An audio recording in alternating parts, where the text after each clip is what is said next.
Vision is the dominant sense for most people with sight. The organ of sight is the eye. Think of it as a slightly irregular, hollow sphere that takes in light and translates it into images. If we enlarge the eye and look inside it, we can discover how that's done. Inside the eye are various structures working together to create an image the brain can understand.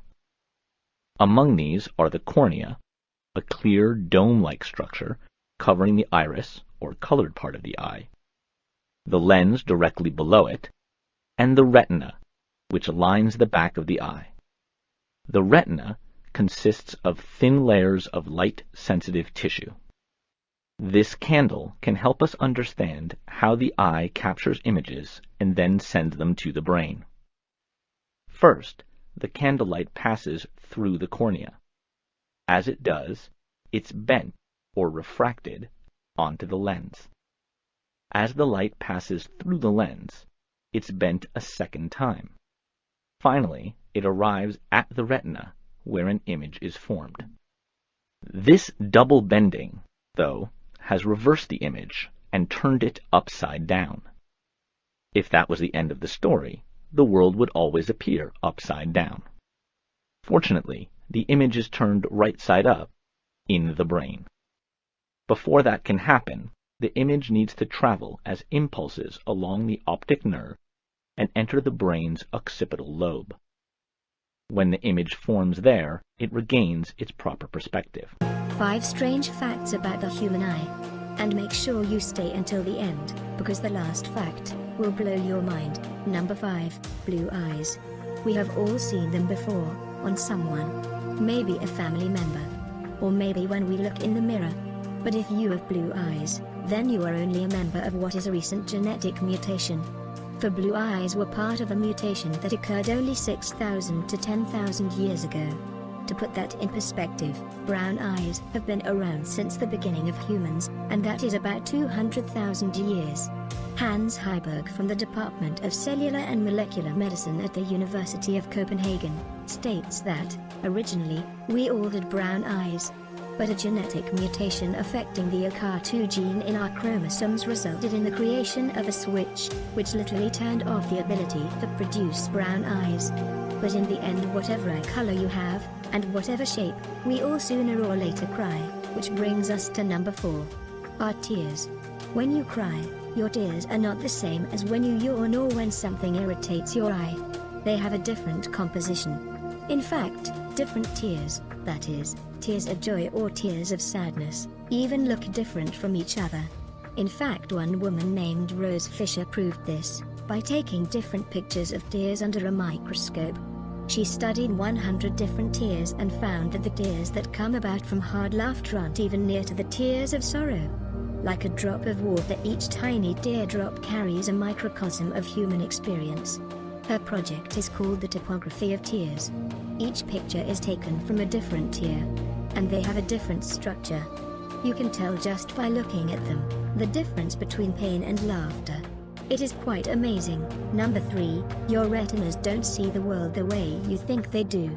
In fact, you see the world upside down. It is your brain that flips the image right side up, so the world looks the way it should.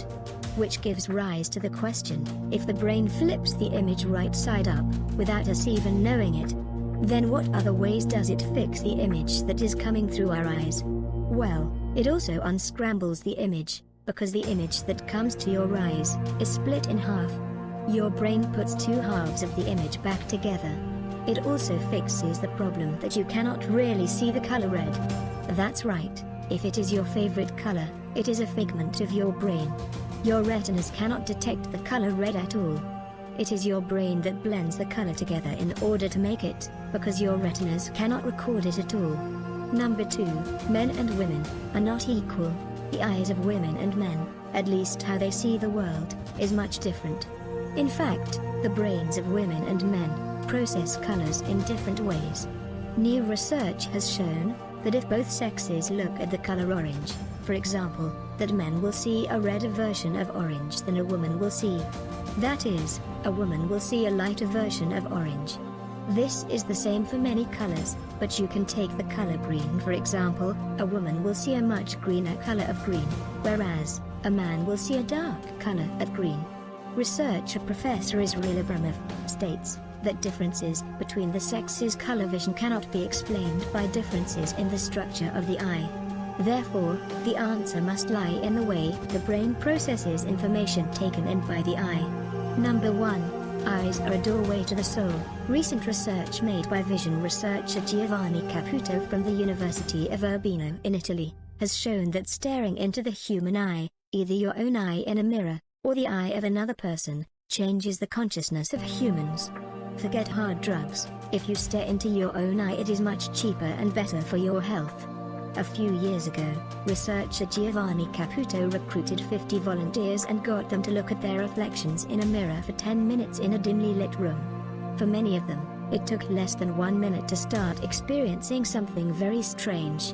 Their faces began to warp and change, taking on the appearance of animals, monsters, or even deceased family members, a phenomenon imaginatively named the strange face illusion.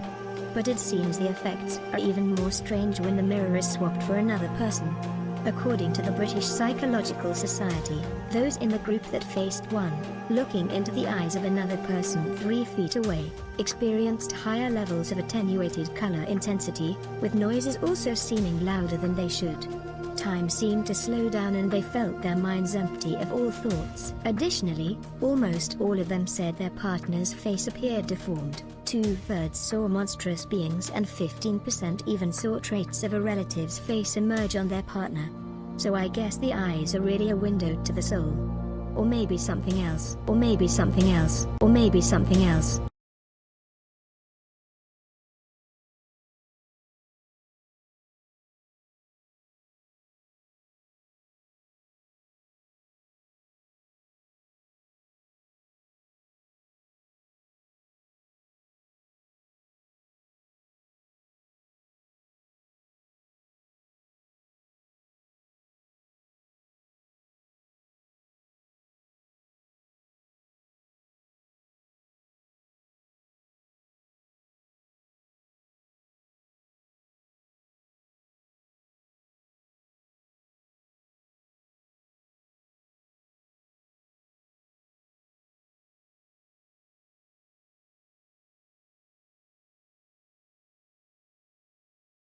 You guys, the Earth is either a lens or it's flat.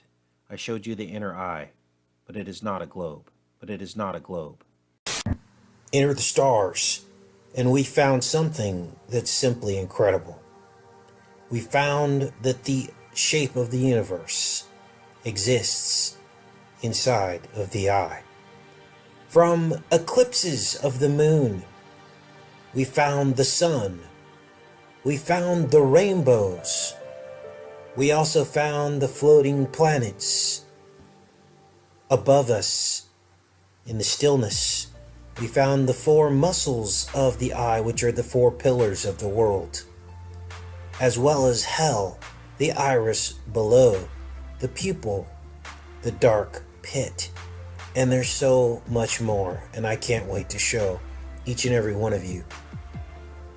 You see, the secrets of the universe were staring us in the eyes the whole time. And why would we ever doubt that? The creator of our universe encoding the very secrets of that universe within his own creation. That is the only way he could actually prove without being able to have us interact with him because we've been cut off. It was the only way he could prove to us who he was, by seeing everything around us and comparing it to our own creation, what is inside of us. That is the only way that God could ever prove it in the way that some people need it to be proven to them. Those who don't have faith and those that continue to deny what is right in their eyes will ultimately be cut off. The 6th angel sounded his trumpet, and I heard a voice coming up from the 4 horns of the golden altar that is before God. The 4 horns of the golden altar that is before God. And this is the cerebellum, the underside of the brain.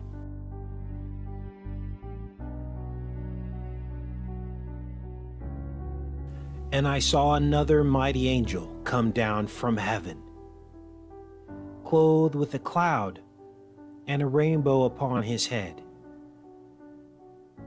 And its face were the sun, and its feet were pillars of fire. And he had in his hand a little open book. And he had set his right foot upon the sea, and his left foot upon the earth. Now these other 4 bands of muscles coming in around the eye are the 4 angels at the 4 corners of the earth, with the 4 winds mentioned in Revelation. But this other angel coming out of the east fits the description of this muscle exactly. The little book is the trochlea. The trochlea, a bone that holds in this muscle here. And the angel which I saw stand upon the sea and upon the earth lifted up his hand to heaven. Lifted up his hand to heaven, the hand holding the book, and swear by him that liveth forever and ever, who created heaven and the things that therein are, and the earth and the things that therein are, and the sea and the things which therein, that there should be time no longer, but in the days of the voice of the 7th angel, when he shall begin to sound, the mystery of God should be finished, as he hath declared to his servants the prophets. And the voice which I heard from heaven spake unto me again, and said, Go, and take the little book which is open in the hand of the angel which standeth upon the sea and upon the earth. And I went unto the angel and said unto him, Give me the little book. And he said unto me, Take it, eat it up, and it shall make thy belly bitter, and it shall be in thy mouth as sweet as honey. These are the 2 olive trees and the 2 candlesticks standing before the God of the earth. The 2 olive trees and the 2 candlesticks. The 2 candlesticks and the 2 olive trees, as you can see here.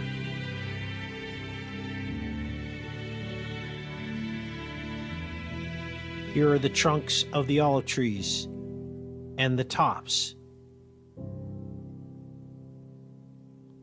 And here are the 2 candlesticks standing before the throne of God. And we are so close to finding the ultimate truth. I want to recommend this video. There are no forests on flat earth. Wake up. What you're looking at is a cross-section of a flax stalk, and you're seeing that this person is comparing the various stalks or seeming stalks around the earth. Flat mesa surfaces with columns of hexagonal beams squashed together, just like the stalk, And this is simply amazing, because I believe now that we have another very specific piece to the puzzle, that these stalks that are coming up out of the earth, coated in a skin just like the skin inside of the flax stalk, I believe that these were all hyaloid canals, conduits to heaven, And this is just simply amazing because this was the missing piece to the puzzle. And I told you guys before that there were these structures around the earth, which is what you're seeing on your screen, coming up out of the ground. They look like stumps, as this YouTuber describes here. They look like stumps, except they're all cut off. Now, we talked about this lens here in the eye, and then when you cut right through the center, just like this, you get a cross section of a honeycomb matrix.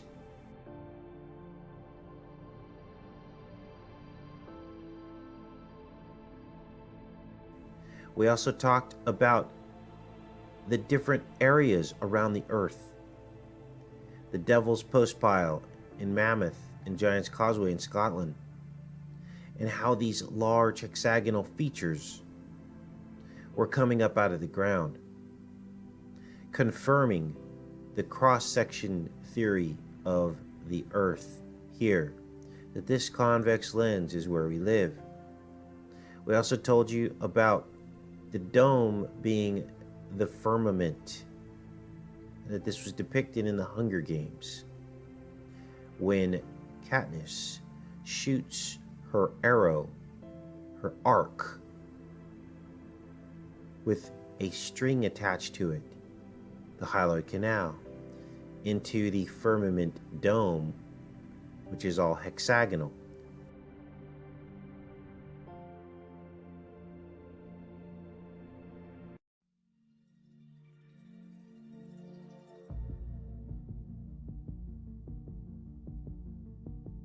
Just exactly what you're seeing on your screen on the left. And I will put a link in the description for that video that you're watching.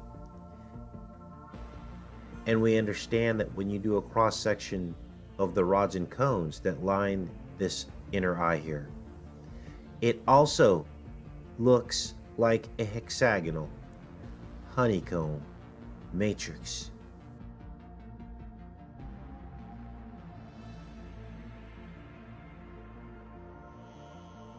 And this is the prison, you guys.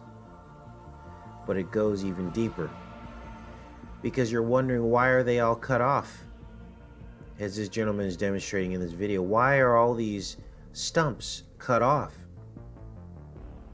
And I believe that it is because we have been cut off from heaven because we've fallen into sin. And these may have even been the conduits by which we had access to heaven before the fall of man. Jack and the Beanstalk comes to mind, a knockoff story of a giant and a conduit to the heavens. Now, this is amazing because I don't think anyone's ever looked at this before, you guys. But this gentleman helped me put some more of the puzzle pieces together. Now, this is huge because it mimics birth. This hyaloid canal is the umbilical cord. And just like the umbilical cord in the womb for the child, this hyaloid canal disappears after birth. It falls away because its only purpose in vitro, or in the womb, was to feed the lens and develop the lens of the fetus inside the womb. And once the fetus is born, this disappears and only a remnant is left, and some people see that as floaters. So you see, we are now seeing more pieces to the puzzle, and the kingdom of heaven is within. We look inside to find the answers, and that's why this hyaloid canal is going from the outside to the inside. This is the narrow gate. This is the Red Sea. This is the wilderness. This is the flood. And over again, God was trying to show us the truth.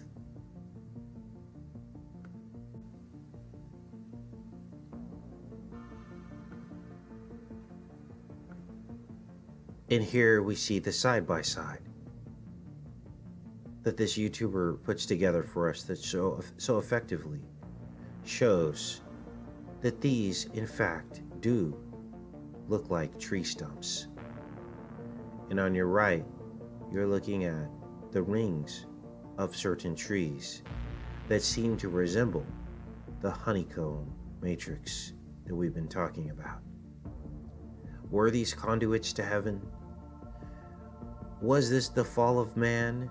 Possibly the angels at the gate guarding the garden.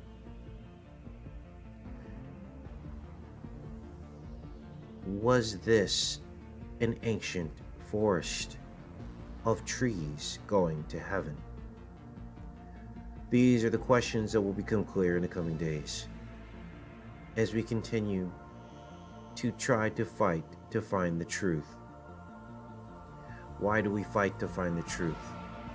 Why are we so relentless in our search? Because we know deep down in our heart that we've been lied to.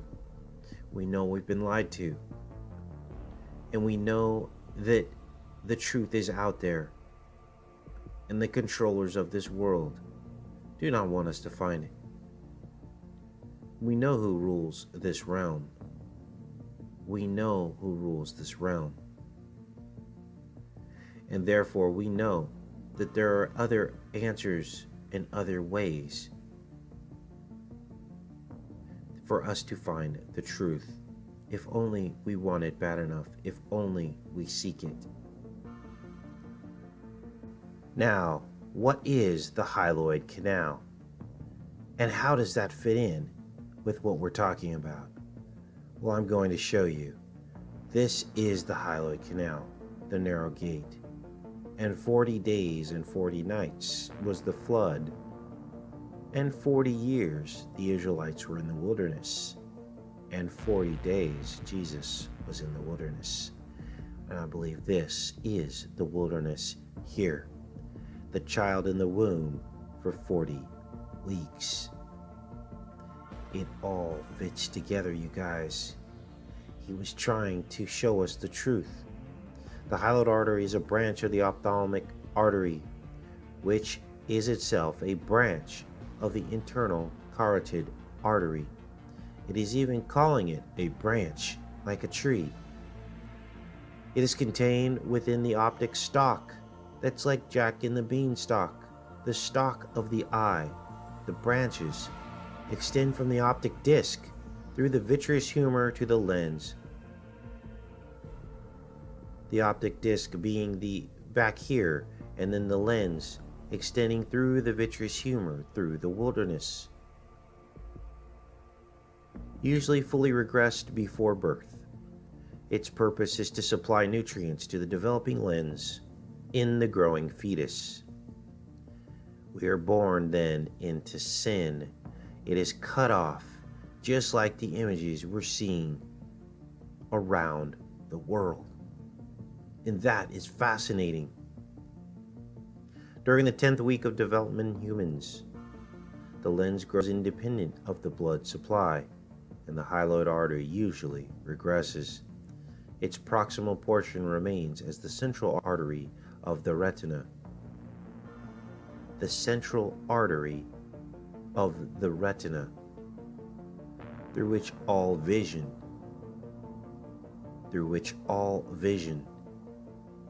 comes through the central artery of the retina. Regression of the hyaloid artery leaves a clear central zone. This is the narrow gate through the vitreous humor called the hyaloid canal. Occasionally, the artery may not fully regress, resulting in the condition persistent hyaloid artery. More commonly, small remnants of the artery may remain. The remnant of Israel passing through the Red Sea, the remnant of mankind passing through the flood on Noah's Ark, and the remnant of God's seed, Jesus, passing through the wilderness for 40 days.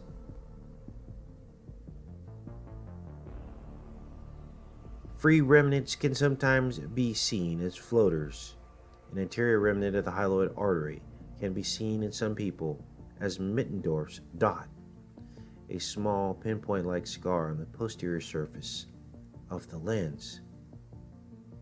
A posterior remnant may be seen where the artery left the optic disc and is known as Bergmeister's papilla. The Bergmeister's papilla is the remnant of the artery left on the optic disc, which looks probably a lot like this. And you can't make this up, you guys. This is the truth. And we will keep our eyes peeled. No pun intended. I believe we're getting closer to solving the secrets of this universe. Now, what you're looking at is a view from Kenya, Africa. And standing at exactly the equator, the stars in the middle of your view, the middle of the zenith, will move in exactly a straight line. But when you look to the right of the sky, the stars will travel in a direction opposite than the side over here on this side. One is going counterclockwise and one is going clockwise, and in the middle it's going straight up and down. How can this be? Somehow the image that we're seeing in the sky is a reflection or a refraction, which completely explains the reversal of the moon being upside down, the sun being upside down, the stars moving in the opposite direction in the southern hemisphere. Let's take a look. What we're looking at is a mirror effect of some kind, or a refraction of some kind of lens. Now this is interesting. This was a post by Casey Chan. I'm going to play a portion of this video. This will blow your mind. This is taken inside of a perfect mirror globe, as if you were standing inside a reflecting mirror that surrounded you like a sphere. I don't have all the answers, you guys, but I know what I see when I look at this image. And what we're looking at is reflections and refractions of an image. And we don't see this miracle with stop motion photography that is happening before our eyes. This is the image through a raindrop, and it is completely turned upside down. And when you start to think of things in these terms, then you start to understand that maybe we're looking at a reflection. Let's take a look at this short video. But don't get too enamored with your reflection, because mirrors don't show you as you really are.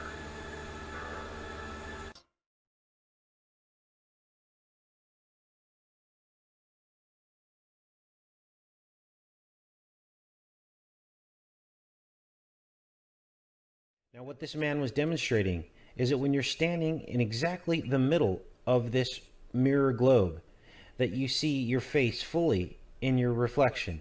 But then when you step away from it, from the center backwards, you flip upside down.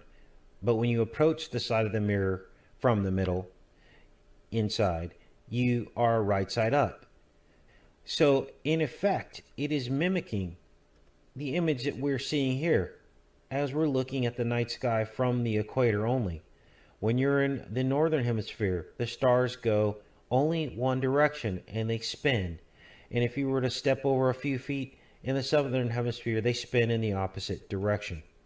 I looked at some scriptures in the Bible to see if I could get any more clues. And it says here, or darkness that can't see, and abundance of water cover thee. Is not God in the height of heaven? And behold the height of the stars, how high they are. And thou sayest, how does God know? Can he judge through the dark cloud? Thick clouds are a covering to him, that he seeth not, and he walketh in the circuit of heaven. Now this is the King James Version. Praise him, ye heavens of heavens, and ye waters that be above the heavens. Are there some kind of waters above the heavens that are reflecting this image to us? If any of you have any experience with lenses and domes, mirrors that would create this kind of effect on a given surface, please come forward and let's brainstorm and talk about it. So I dug a little deeper into the scriptures, and I saw how Lucifer fell from heaven, possibly as a star, and how he said, I will ascend into heaven. I will exalt my throne above the stars of God. Maybe in this water region that we just saw in the last verse. I will sit also upon the mount of the congregation in the sides of the north.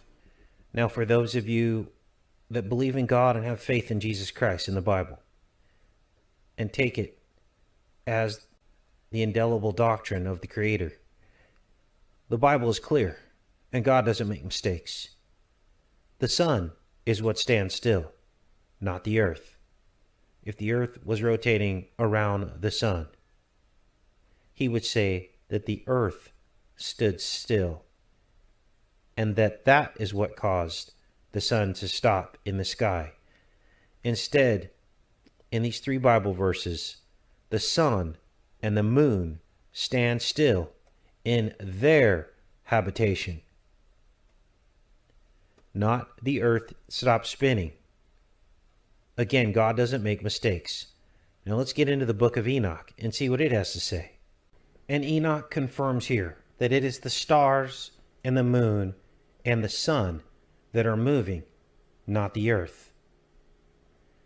By his oath, the sun and moon complete their progress, never swerving from the command given to them forever and ever.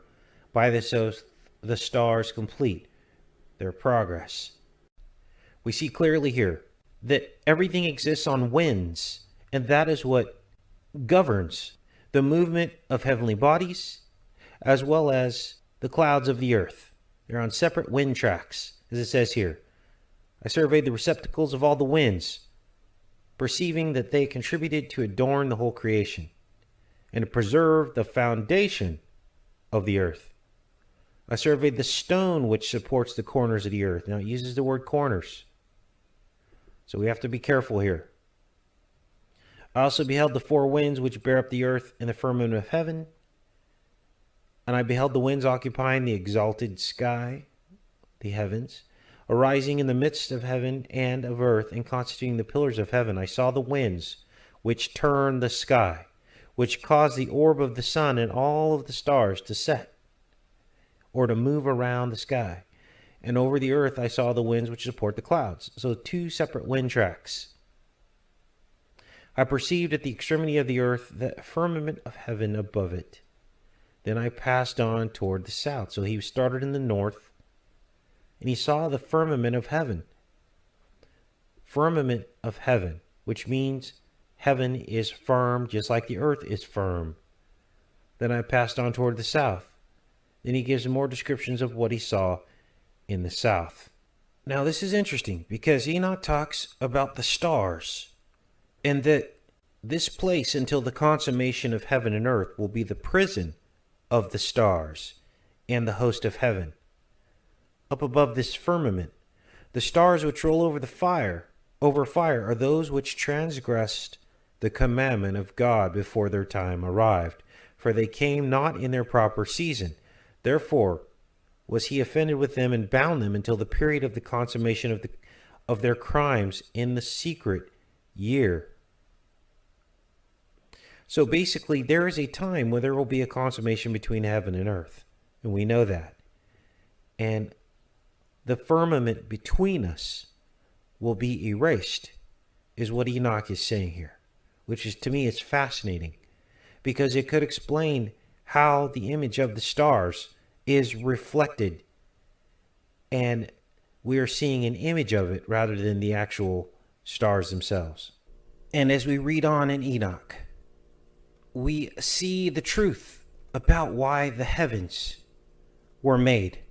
They were made for us, so that we could see God's glory. They were made for man, not for the universe and infinite planets and infinite other things. It was made for man. and that there were 3 heavenly gates. It says here,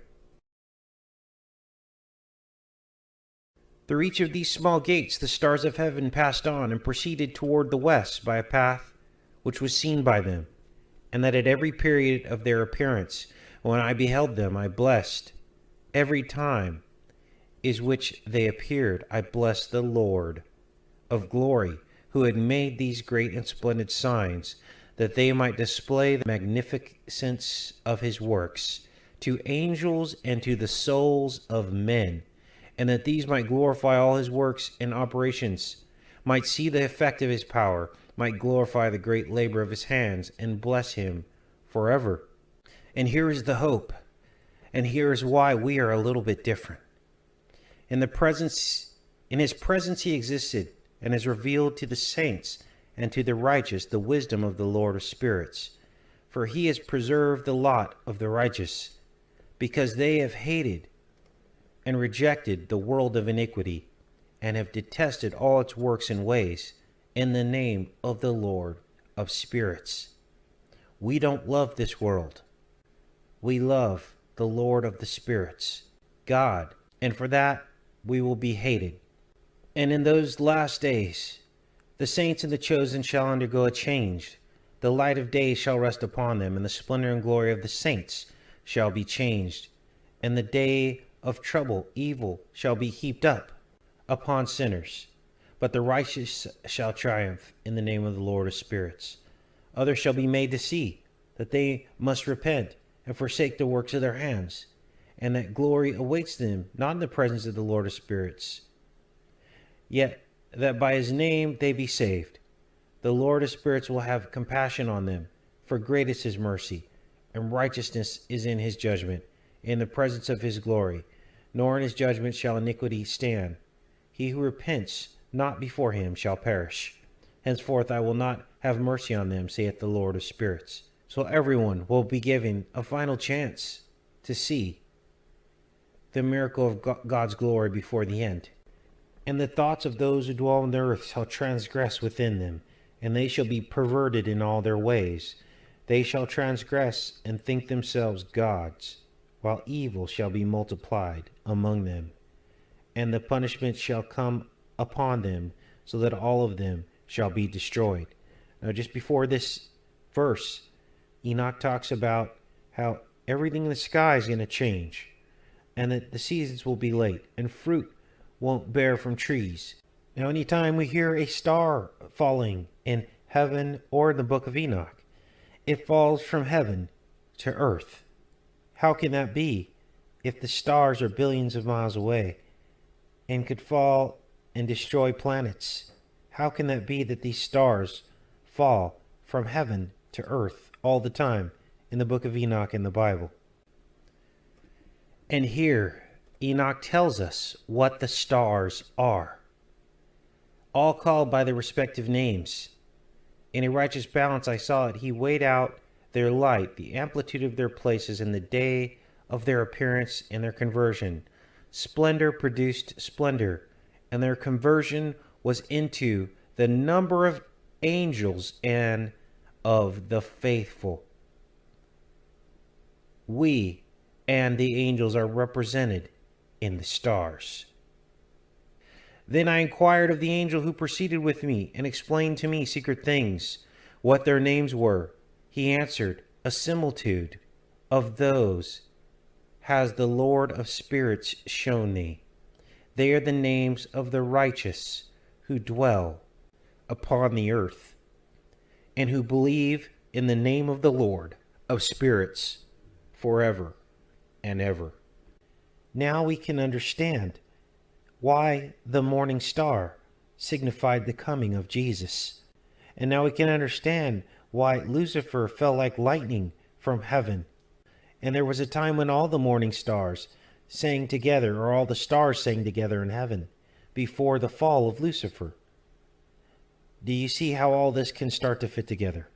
And now as you view the image of the inside of a spoon and the outside of the spoon, and you realize that they spin or are in opposite directions, I now want you to look at this papyrus symbol ancient Egyptian, and imagine that this is one spoon, the outer edge, and that this is the other image with the inner spoon, and that one is going the other direction than the other.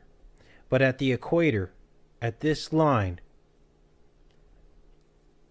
they appear to be going straight across. And here, they're moving in one direction, and down here, they're moving in another. This is ancient Egyptian papyrus. Did they know something that we don't? And God is simply amazing.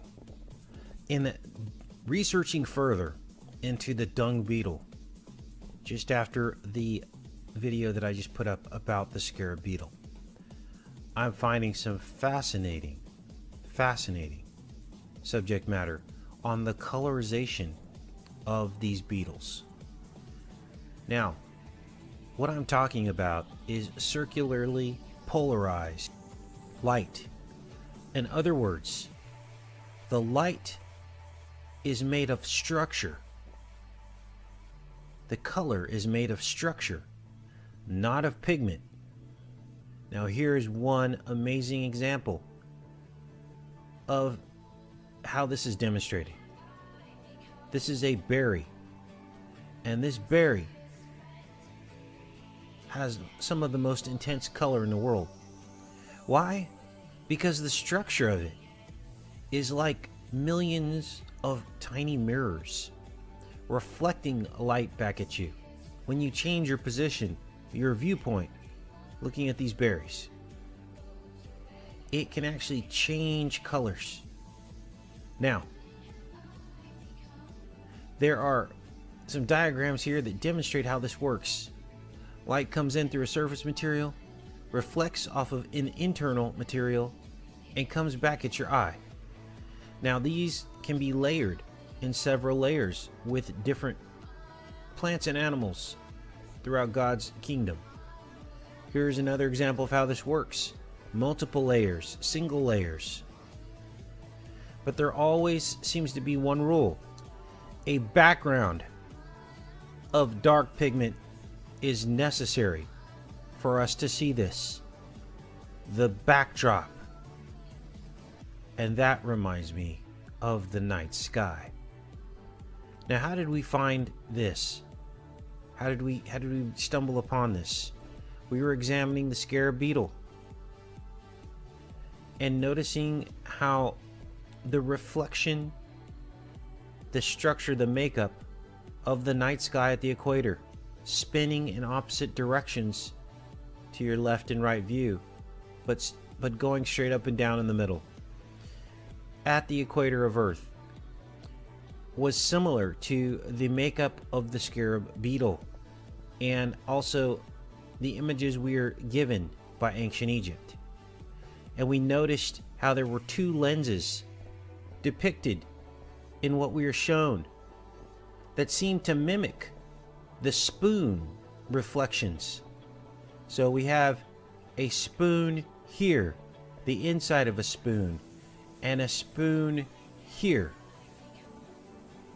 the outside of a spoon.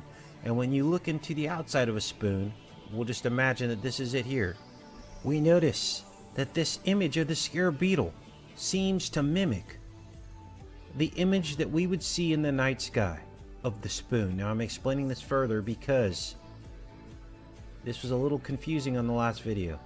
I understand sometimes we need the commentary to go along with the explanation of this. But this is the night sky seen at the equator. Let's minus this, and maybe this will be a little easier to understand. Right in the top, in the middle of the sky, at the equator, the stars move in one direction, vertically. If you were to use time-lapse photography over the course of the entire night, they would move perfectly vertically in the sky. But when you look to the right in the sky, remember, standing in the equator, the stars will move in a circular direction. But when you look to the left of the sky, they move in the opposite direction as the stars in the right of the sky. So we deduced that maybe we were seeing some kind of reflection. And that's when I began to look into the spoon. And when you look into a spoon, one image is concave and one is convex. And when you look at the convex spoon, it flips your image. You can try this with any shiny silver spoon. Look at it and the image is flipped, but when you flip the spoon around, you see yourself right side up. So then I began to think and search, which is what we do on this channel, for the truth. We might not get it right, but we are searching, presenting the synchronicity so you yourself can decide what the truth is. That's what this is about.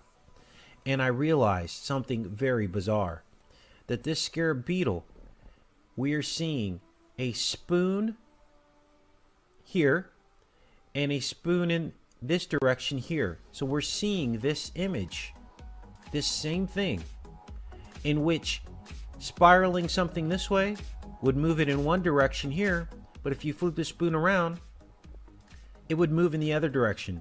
And if you were standing directly in the center, it would be perfectly vertical.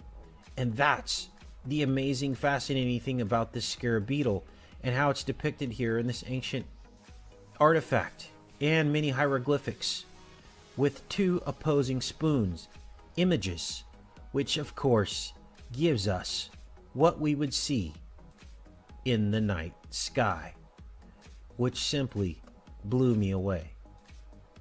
The majesty of God's creation. Now, back to circularly polarized light. Let's take a look.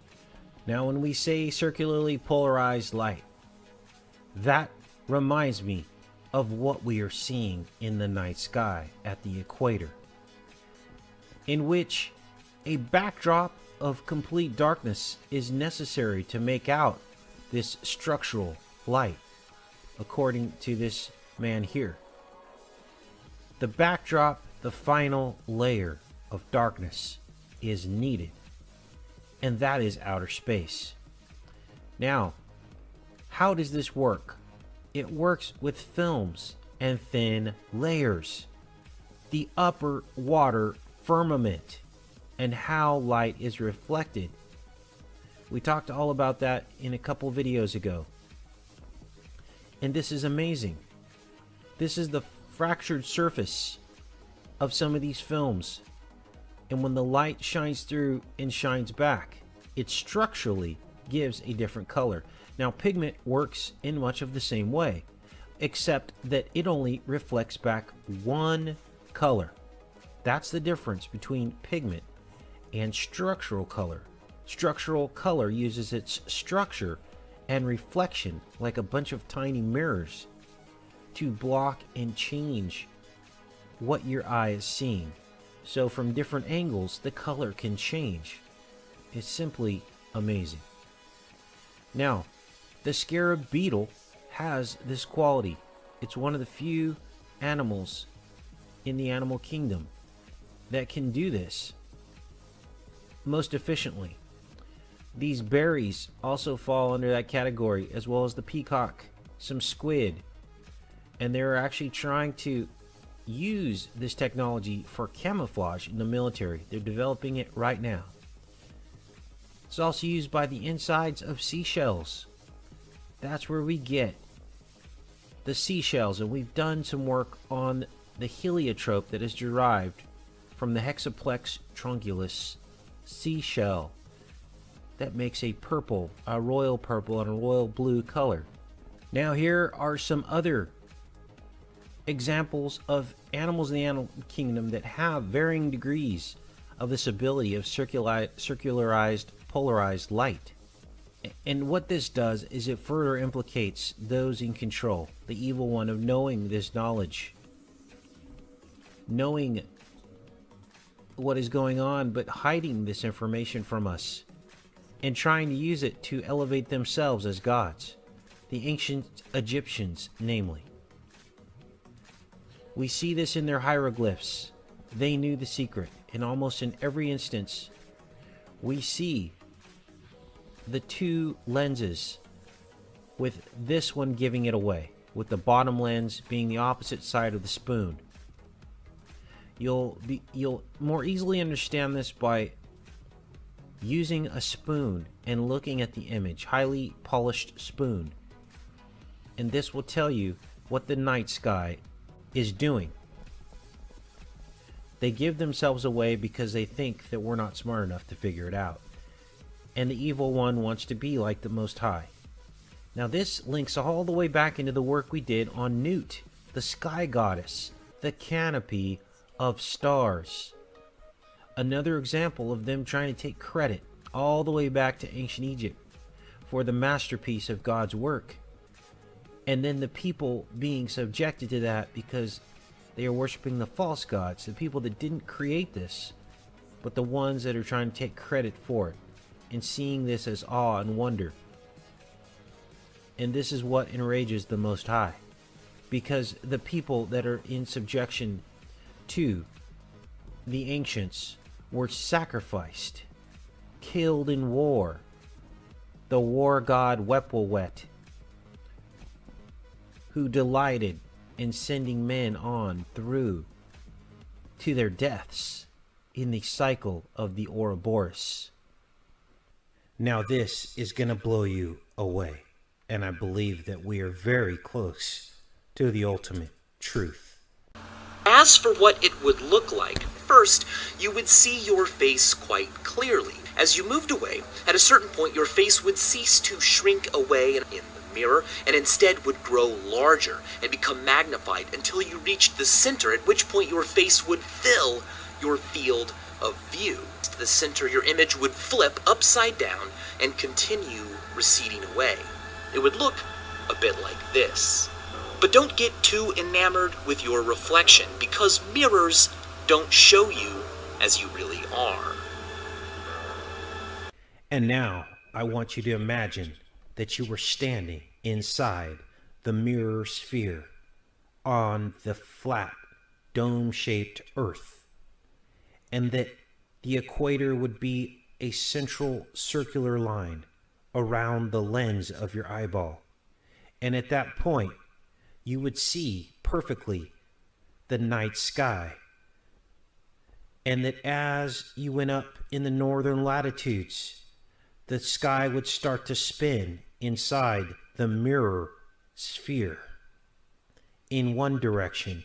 And as you went down in the southern hemisphere, towards the edges of the ring of the dome earth, the sky would spin in the opposite direction, because the sky is a giant mirror. And now we can begin to understand why the ancient Egyptians used the sign of Ra's eye as their symbol, because the middle of your eye holds the secret to the universe.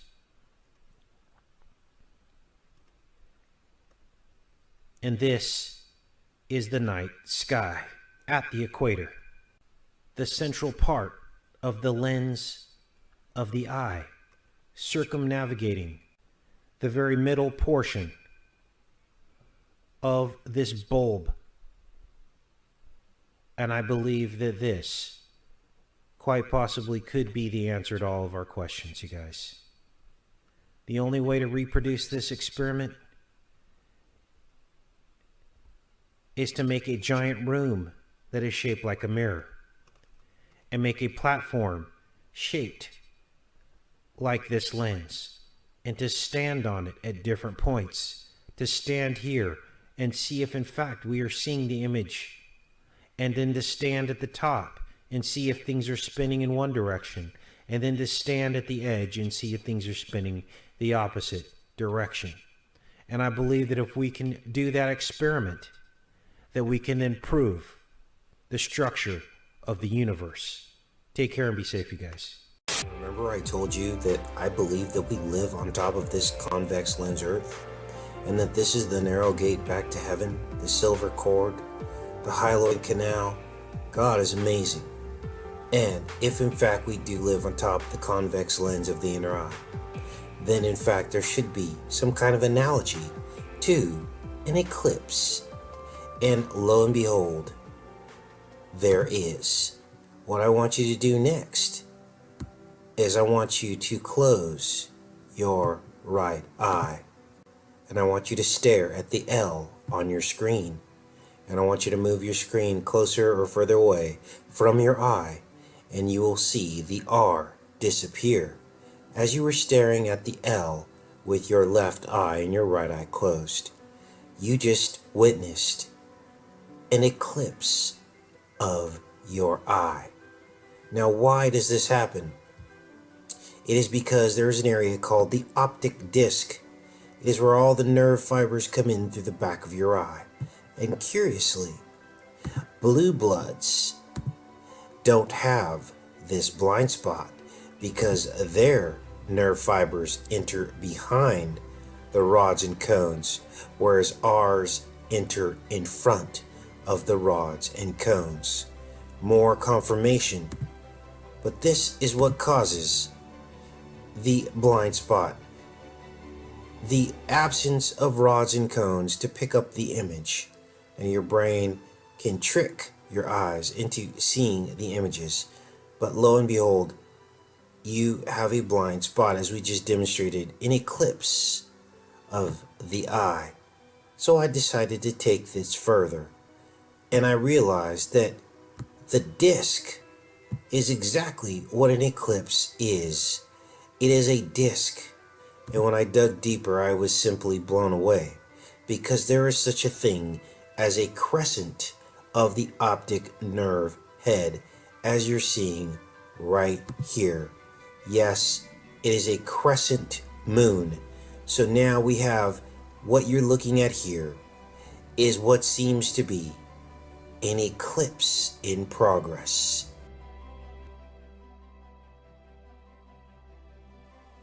At the base of your eye, where the hyaloid canal, the narrow gate, would have entered this exact spot. And there is where you will find the truth.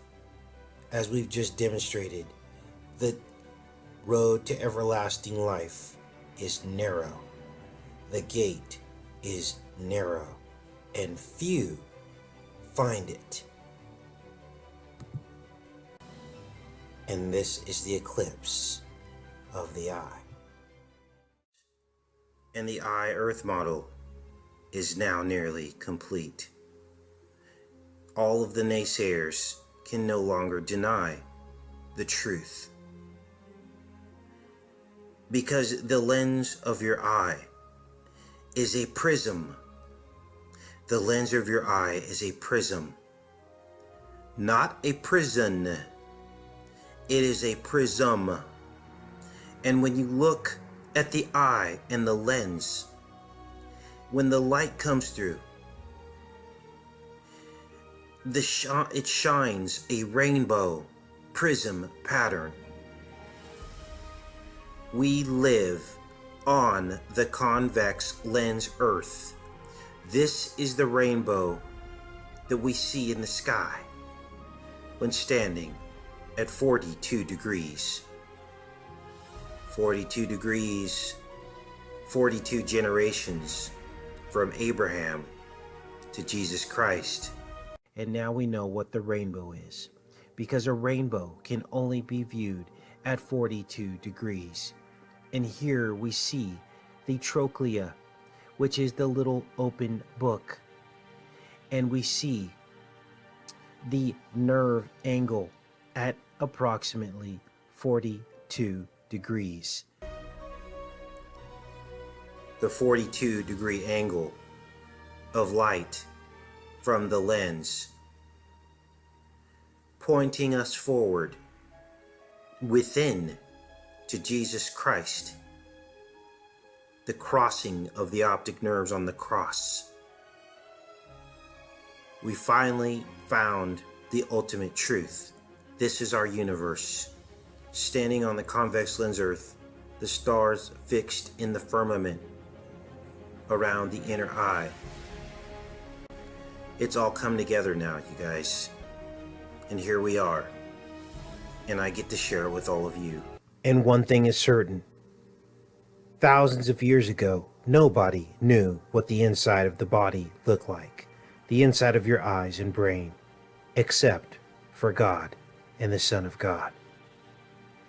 So let this be a testament to the true God, the God of our Bible, who describes in detail in Revelation 10, as we are about to cover, exact dimensions of a viewing angle of a rainbow, encoded in the book of Revelation, sealed up until the last days, until this very moment. I saw still another mighty angel coming down from heaven, clothed with a cloud, and a rainbow was on his head. His face was like the sun, and his feet like pillars of fire. He had a little book open in his hand. And now we know what the little book is. This is a 42-degree angle that I am placing on top of this image of the trochlea, which is the open book here, and the nerve. This is the angel coming out of the east. And when we place this angle on here, we see the truth. The truth that 42 degrees is in fact the angle of the nerve. Now the scripture goes on. It says here, and he set his right foot on the sea and his left foot on the land. We see that as well with this muscle here, as it rotates around the entire eye. Part of it is on the sea, the vitreous humor, and part of it is on the land. But this goes on even further, because then cried out with a loud voice as when a lion roars. When he cried out, 7 thunders uttered their voices, and a rainbow has 7 colors.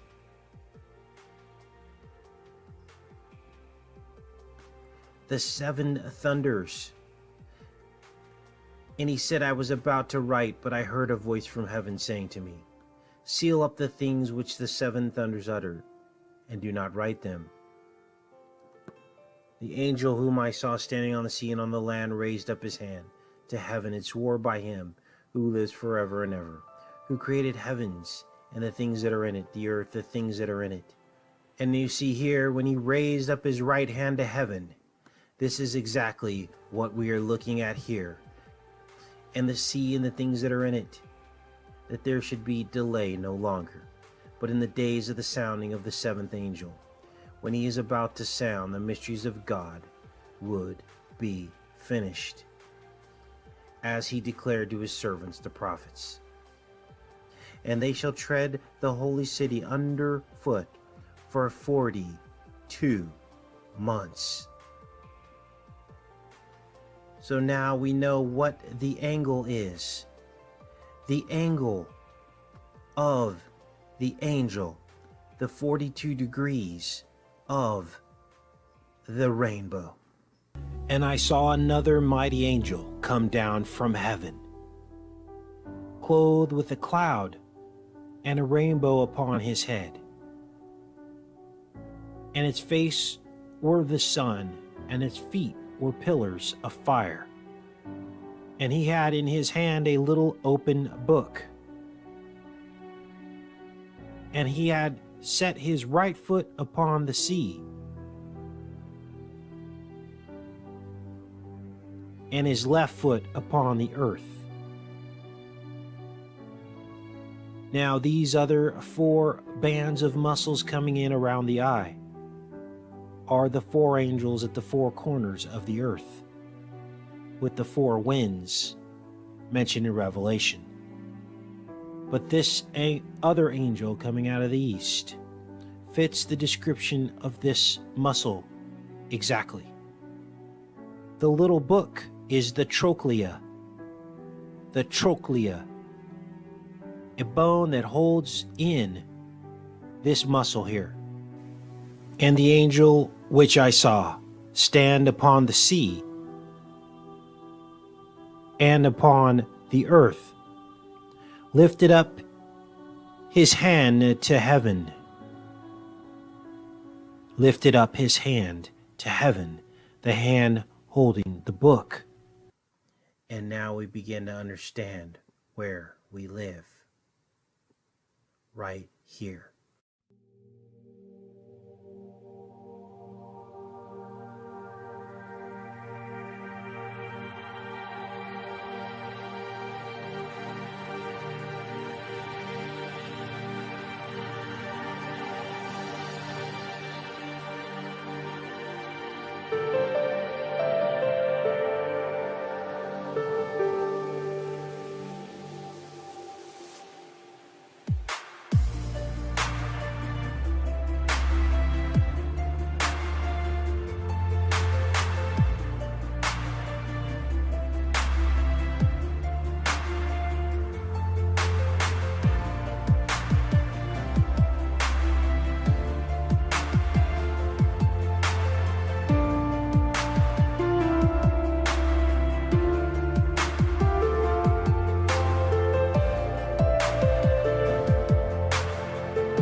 coming together over the last 3 years and sticking it out to try to find the truth.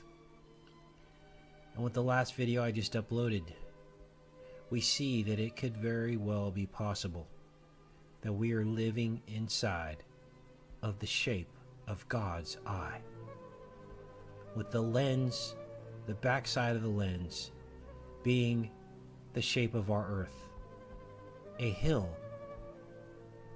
and the equator being halfway from the top of that hill to the bottom, and then at the bottom being the Antarctic ring. And that from the equator perspective, the reflection that we get on the night sky could in fact be the reflection of how the stars travel at the equator, and that would make sense in a giant globe mirror that would be surrounding us around that eye, around that lens, and that globe mirror being the retina of your eye.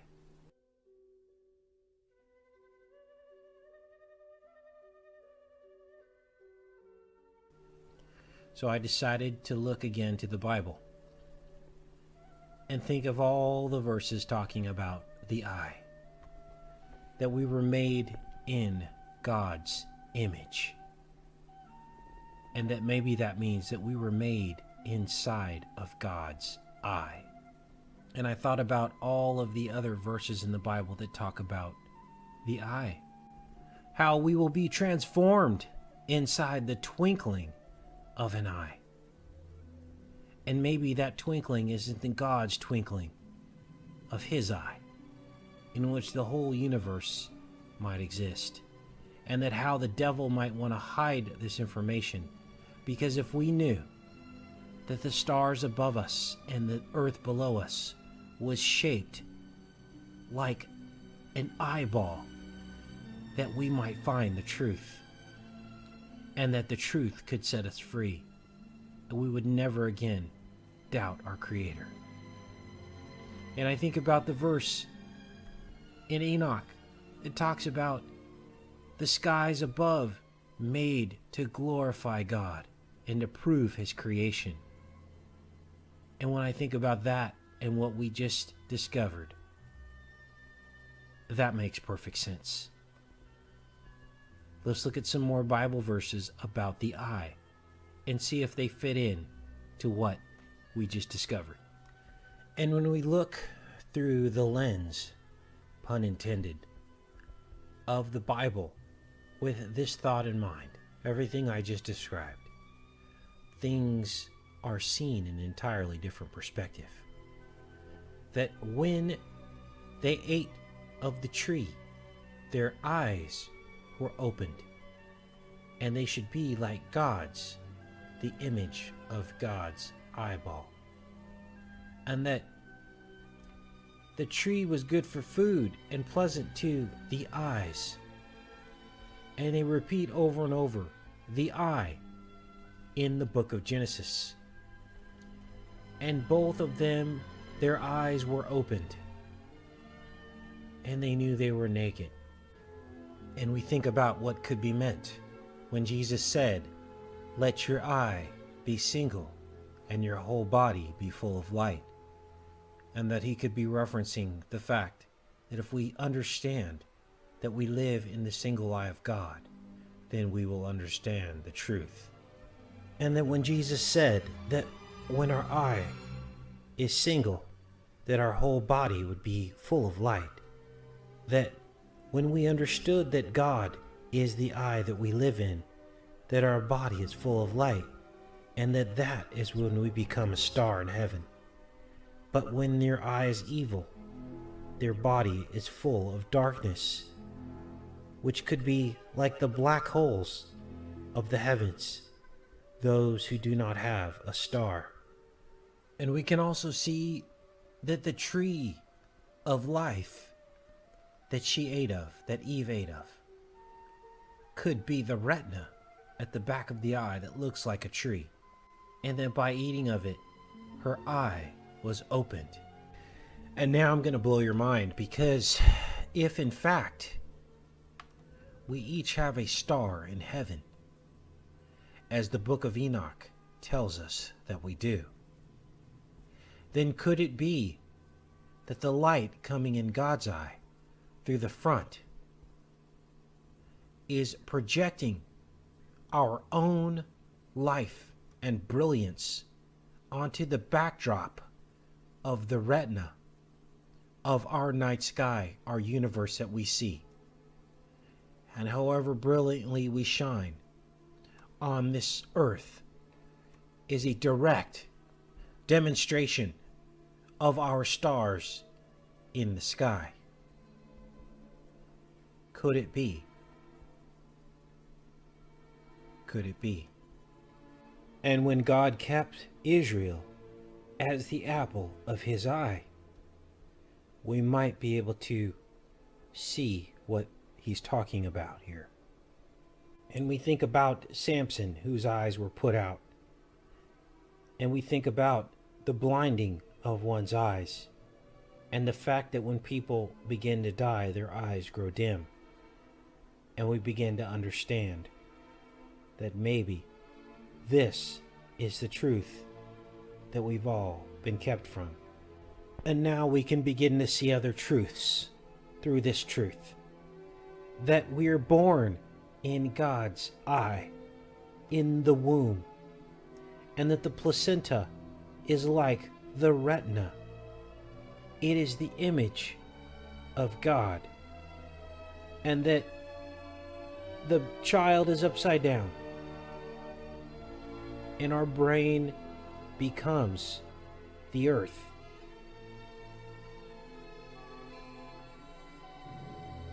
And that the placenta nourishes our new soul. And that God is projecting from the outside world. And that is how conception occurs.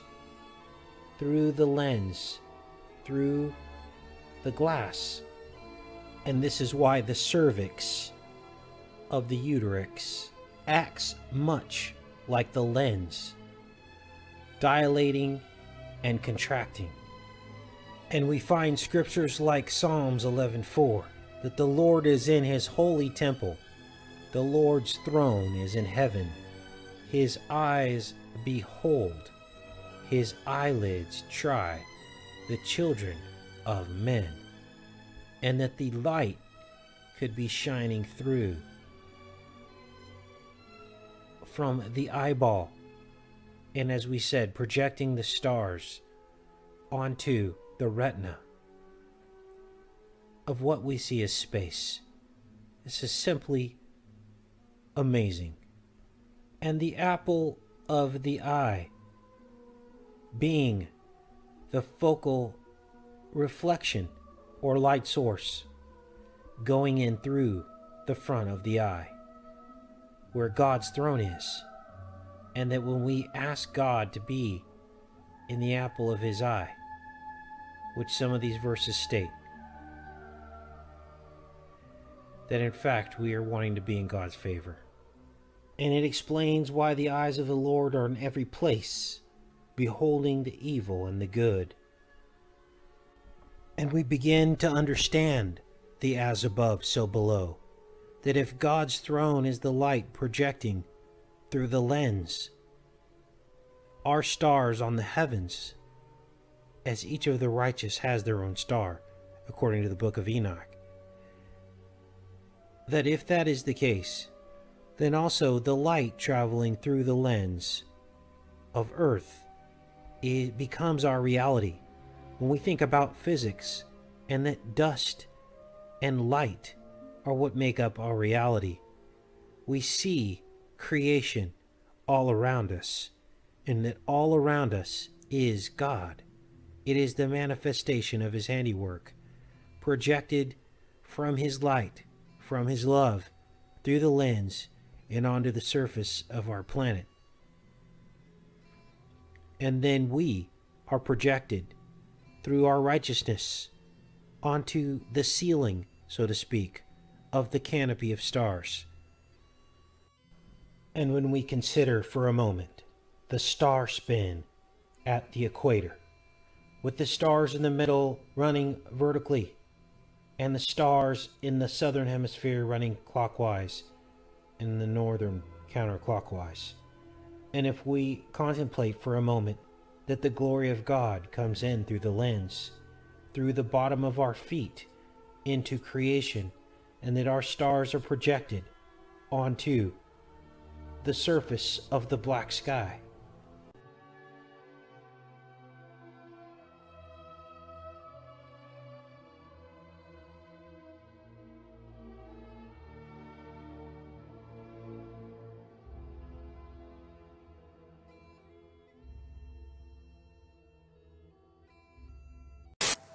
BCE, Solomon knew the inner anatomy of the human eyeball. And here he outlines the exact inner structures that nobody knew about in 300 BCE. Remember now the Creator in the days of thy youth, while the evil days come not, nor the years draw nigh.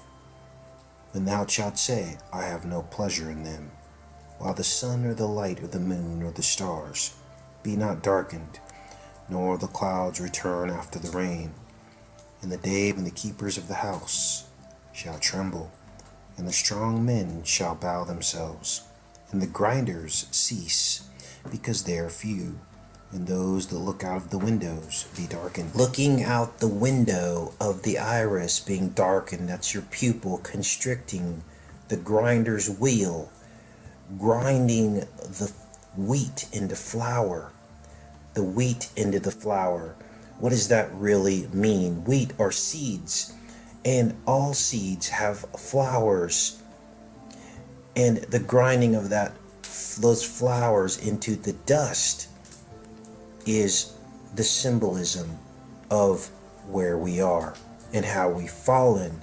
Our flowers no longer blooming but being ground into dust.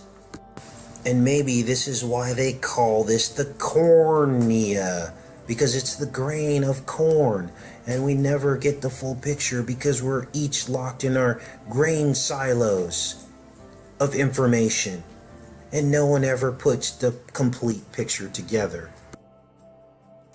And the doors shall be shut in the streets when the sound of the grinding is low, and he shall rise up at the voice of the bird, and all the daughters of music shall be brought low, also when they shall be afraid of that which is high, and fear shall be in the way, and the almond tree shall flourish.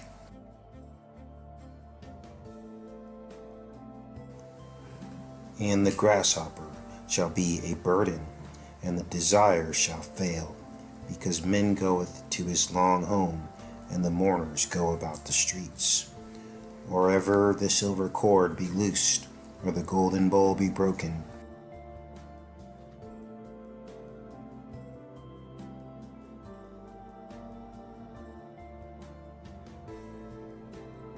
or the pitcher be broken at the fountain, or the pitcher be broken at the fountain.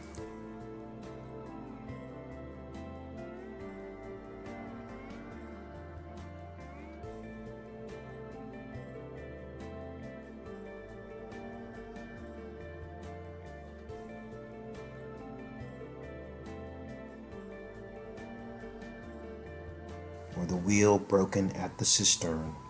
Then shall the dust return to the earth.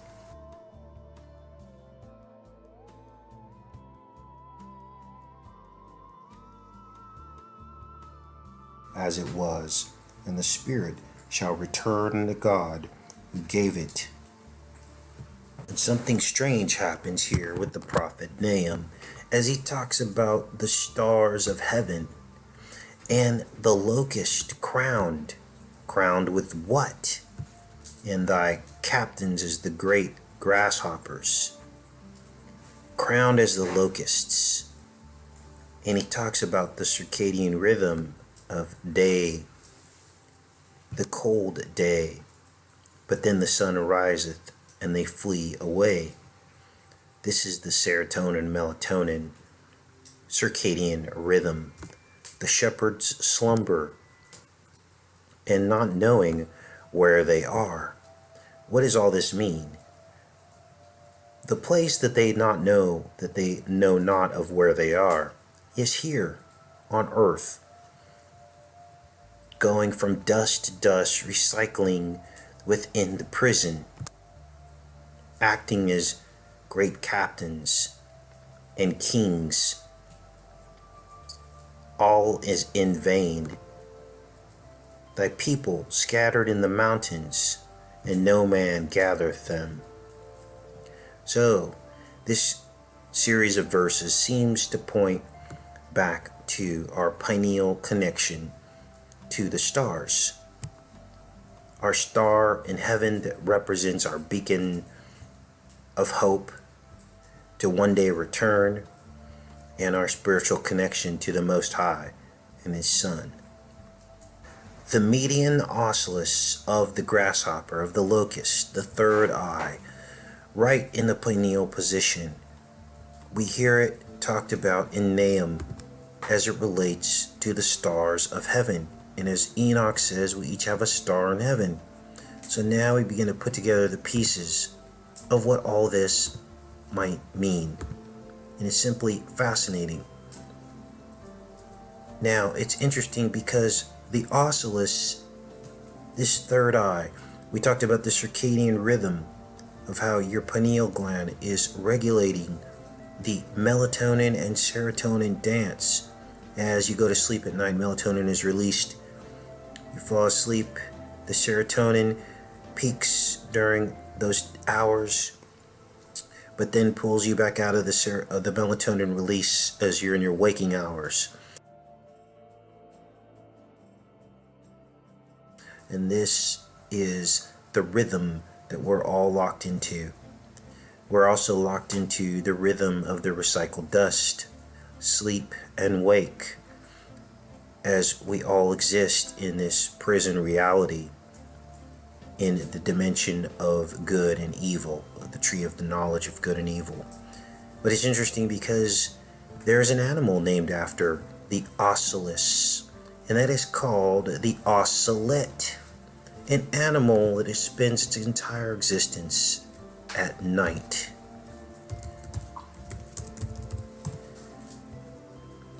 This is the ocelot, and if you think these have no relation to one another, you're sadly mistaken. Now the people in the occult know about this animal. Very famous people have had these animals as pets, and they are nocturnal animals. Why is this animal named after the third eye of a grasshopper? Salvador Dali, what does he know? Christ said, the eye is the lamp of the body. If your eye is single, your whole body will be full of light. But if your eye is dark, your whole body will be full of darkness. And something else I found that was interesting that is unexplained. That in all these images of the grasshopper hind wing, they all seem to have 14 segments. 14 segments. Why is it that these grasshoppers have 14 segments on each side of their wings? Let's count them. 1, 2, 3, 4, 5, 6, 7, 8, 9, 10, 11, 12, 13, 14. Why do all these grasshoppers have 14 segments? Well, 14 and 14 is 28. And that is the moon cycle. Again, another circadian rhythm, another cycle embedded into the story of the grasshopper, locked in this dimension of cycles, the recycling of life and death. And as Nahum put it, not knowing the place that we are in, thinking we are king grasshoppers and crowned locusts. And maybe this is what these number of wings of this grasshopper is all about. The moon cycle, the 28 days, and also the 28 days encoded into a woman's menstrual cycle.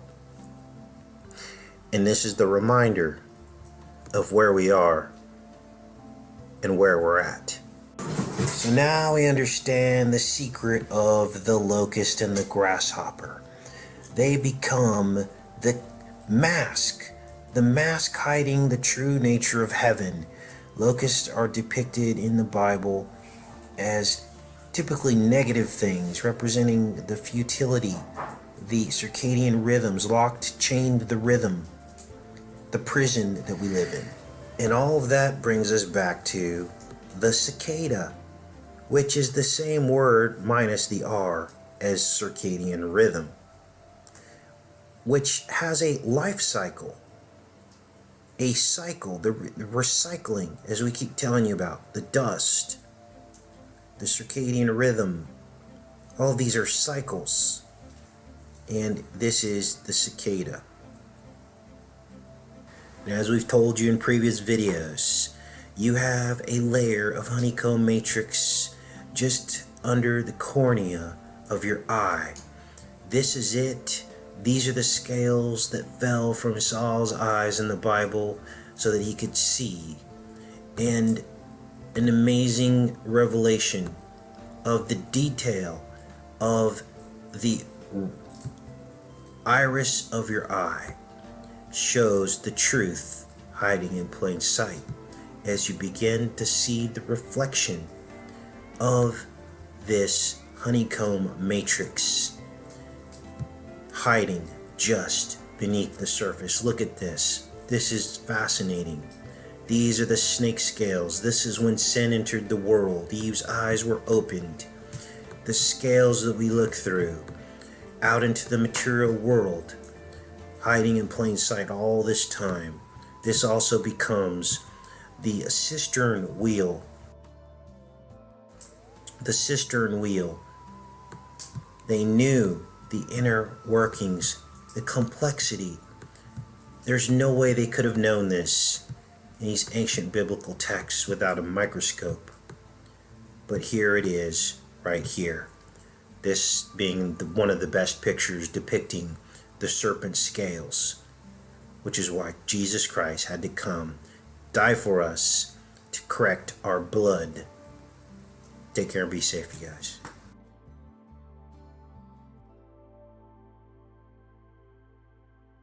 Another amazing revelation that confirms the detailed knowledge of the inner physiology that Christ had. He knew much more than people give him credit for. Instead of acknowledging that, many choose to find other pathways to everlasting life. But we're going to show you in the Bible tonight how Christ had a very deep knowledge of the inner physiology of the body. And I'm shocked that really no one's found this information yet. What you're going to hear tonight is simply new information. I may have covered this a couple of times before, and I want to thank the subscriber who asked me to look at the scripture that we're going to cover tonight. Now, this physiology that Christ knew is very specific science of how your body's systems work. And that is the definition of physiology. And it's how these different body systems work together on a microscopic level. Tonight, we're going to look at the miracle of the man with congenital blindness and how he was healed by Jesus. Now, of course, congenital blindness means someone born being blind. And there's a very specific scripture in the Bible that talks about this miracle. And there's much more to this miracle than meets the eye, no pun intended. Now, this is fascinating. We're going to talk about neuroimaging, or how the brain in a congenitally blind person actually maps out his or her surroundings. And the other senses in their body can actually pick up the slack, so to speak, as the brain is rewired. We're going to talk about that.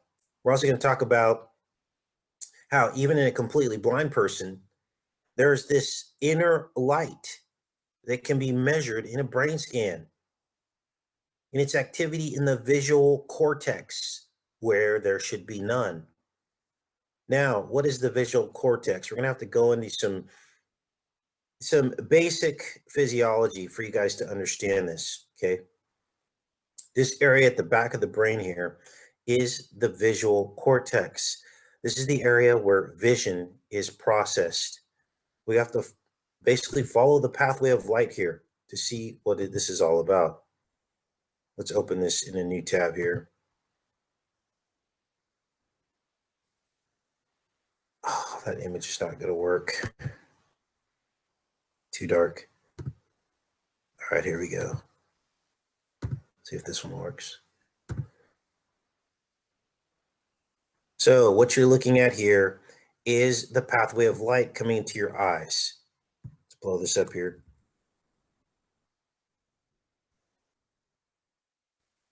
And what you have is the light comes in. This is why this video came under attack before we even went live, with more thumbs down than it had thumbs up. They don't want you to know this information. We're going over science, their own studies to prove that Christ is real, okay? And they do not want this information out there. The light comes in through your eyes. These are the two thieves at the crucifixion at the sides of Christ. Here's the cross where Christ was crucified. Now, to understand basic physiology, you have to understand how all this works. Why would the two thieves at the side of Christ be, basically mapped in your human body? Well, it's because God knew the plan from the beginning. And when we fell, when we sinned, our body's physiology changed, but it also included clues pointing back to Christ. It's always been within us, the proof of Christ, this whole time. This is what they don't want you to know. So here's the cross where Christ was crucified. This part is called Abba. It is called the optic chiasm. Abba is Father. It also represents this crossing. It's called the suprachiasmatic. It's actually called the optic chiasm, which basically means taking two things going in and then those two things coming out. Much of the Bible is actually mapped out and written in this way, where you go in and you come out. And when you write that out in a shorthand form, or you write that out in a outline form, the description of what a chiasm really means, instead of A, B, C, D, E, F, G, you have A, B, B, A. A, B, and then B, A. It crosses over in the middle. Now, you can't make any of this up. Nobody could connect all these dots. Therefore, it is not me doing it. This is universal knowledge of your inner physiology to prove the one and only true God who created your human body, so that you could relate this back to Christ and understand that he was real and understand who the only true God is. That's why this information is so important. So, where Christ was crucified, he said, Abba, Father. Now, when the light crosses over in the middle, it feeds into what is called the suprachiasmatic nucleus, which is at the center of your brain. I'm going to show you a quick video of that. This is it here. Let's turn him off. Light comes in through your eye, through the retina. It is then fed to the suprachiasmatic nucleus, which is at the center of your eye. That then feeds information to your pineal gland, which regulates the light in your body. Okay? And we're going to talk about the inner light versus the outer light. There are two different kinds of light. Casey, how can you say that? Well, in a person with congenital blindness where no light should be registering within their brain, we see activity lighting up in the rear of the brain where the visual cortex is, where light is processed this is firing in somebody that has no perception of light. That is called the inner light. And in the Bible, where Eve's eyes were opened, that's where we figured out that something changed. And she was visually able to see that she was naked. Before that, they saw in a different way. And that's what we're going to talk about tonight. This is deep truth. Hopefully, I can make it as simple as possible so you guys can understand. Make sure we're connected. We are. Good. So we're going to talk about the true inner light versus the false outer light of the world. That's why there were two morning stars, the morning star of Lucifer and the morning star of Christ. He is the inner light. Now, the first clue that tipped me off about this is when Eve sinned and her eyes were open. She knew she was naked, as I just said, possibly suggesting that if we were to take this verse literally, that before that point, she saw in a different way. And as we go over the physiology of what happens to light when it enters the human eye, we follow this pathway of light. And this is called the circadian rhythm, what I just described to you. And so what you have is this light regulating your sleep and wake cycles. The light comes in, it's processed by the suprachiasmatic nucleus at the center of your brain. It sends a signal to your pineal gland, which turns on and off the melatonin. Now, this is fascinating. They found that blind people have higher serum levels of melatonin because the lights are shut off. So their brain is bathed in this sea of higher serum levels of melatonin. Everything I'm telling you tonight is science, and I'm going to link all this back in to this verse in the Bible. And you're going to see how Jesus knew exactly the science of how all this works. Now, they found that blind people have very low rates of cancer. And they won't make a causal link to this, to the melatonin levels, the high serum melatonin levels, but it is noted, it is proven that blind people rarely get cancer. Now, this is fascinating to me because no one is talking about this stuff. Make sure we're still connected up here. All right, let's keep going with this. And so I pulled up some studies. Let's let this load up here. Congenital blindness occurs an estimated rate of 0.03% in people born in the 70s and 80s. So congenital blindness is relatively rare. Here's the study talking about visual cortex activity in early and late blind people. As I showed you in the model, visual cortex is at the back of the brain.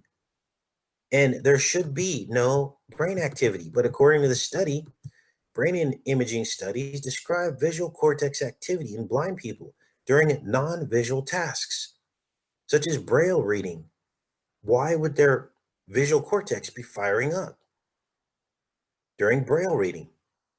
Even when they hear words or sensory discriminations of tactile and auditory stimuli.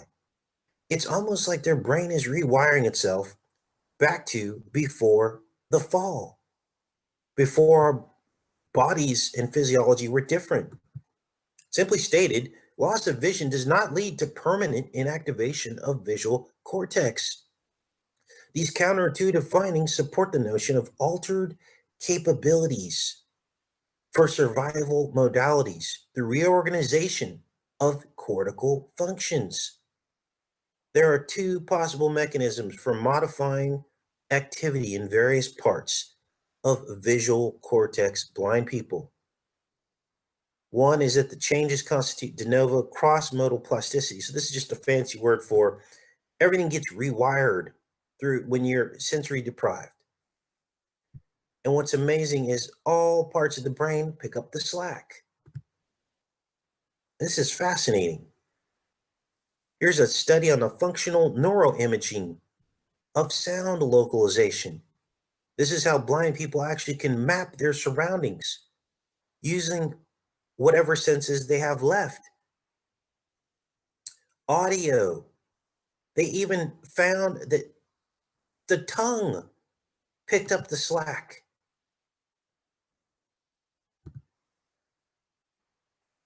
Let's see, where'd that study go? The tongue as a portal to the visual cortex in congenital blindness. In this paper, we show that the absence of vision since birth, the brain adapts and allows extraneous information coming from other senses to compensate for the lost sense. We provide scientific data showing that the tongue is a viable organ to transfer electrotactile information to the visual cortex in the visually deprived brain. This calls for a concept termed sensory substitution and refers to the replacement of a lost sense by another one. Now, people that are blind actually see the world differently. Pull up that study here.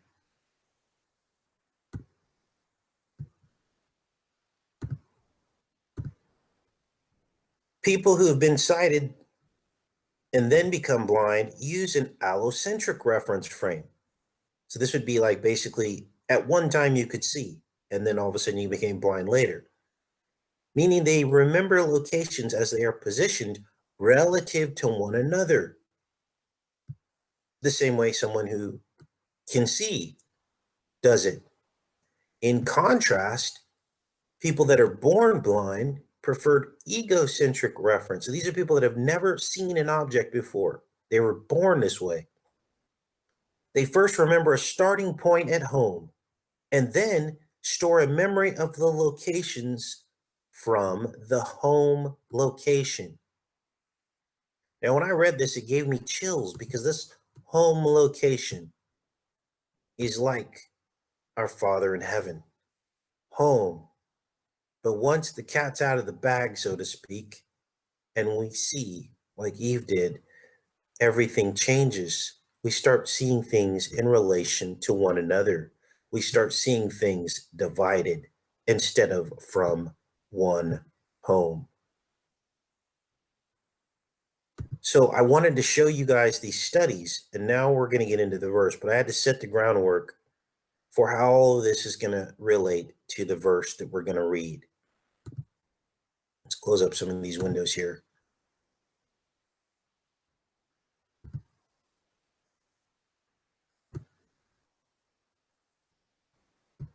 All right, here's the verse. Now I hope you're sitting down because this is unbelievable. And as Jesus passed by, he saw a man which was blind from his birth. And his disciples asked him, saying, Master, who did sin, this man or his parents, that he was born blind? So they were asking him, why is this man being punished? Why was he born this way? And Jesus answered, Neither hath this man sinned, nor his parents, but that the works of God should be manifest in him. And everything I just described to you were the works of God manifest in a blind person, how their brain is rewired and remapped. Then he goes on to say, I must work the works of him that sent me while it is day. The night cometh when no man can work. This is the circadian rhythm. Light and dark, ruled by the serotonin and melatonin in your pineal gland, in the position at the cross where Jesus said, Abba, Father, at the optic chiasm. Now, here's what they don't understand about the way this works. The more resistance we are met with this information only makes me better. You're better off leaving this channel alone, because all that's going to happen is I'm going to get better and better and better, not because I'm anything, but because God wants this information communicated. And it makes me realize I'm just a vessel. And if I screw this up, then I'm not doing the glory that God deserves. So all this does, when we're heavily trolled and they're thumbsing down these videos, it just makes me try harder. I'll never give up on God. I'll never give up on Christ. I'll never let New Age replace Christ as long as I'm breathing. It goes on, as long as I am in the world, I am the light of the world. So when Christ came, he stepped out of the pineal position. He came into the world and he became the light of the world while he was in the world, just as the verse says. But then he returned to Abba, the Father. He crossed back through the chiasm on the crossing optic nerves at the cross between the two thieves and returned to the Father. Let that sink in for a second. Let's keep going. As long as I am in the world, I am the light of the world. When he had thus spoken, he spat on the ground and made clay of the spittle, and he anointed the eyes of the blind man with the clay. Now, to put this in perspective and to understand exactly what he was talking about here, he covered the eyes of the blind man. He basically blocked the vision of his eyes with this clay. Why would he do that? Well, God formed a man out of the dirt, out of the clay. And Jesus was reforming this man's vision by shutting off his outer vision so he could have inner vision, so that he could see him. Now, people are probably asking, Casey, this is deep. These people didn't know any of this back then. Of course they didn't, because these are the scrolls that are to be opened in the last days. Now that we have the science, now that we have the increase in knowledge to understand this stuff, this is it. We now have the ability to know the deep secrets, to know who the one and only true God is, to know who his son is. And we had to combat this because the darkness, just as Christ said, the darkness is here. But the truth about Christ is the light that shines.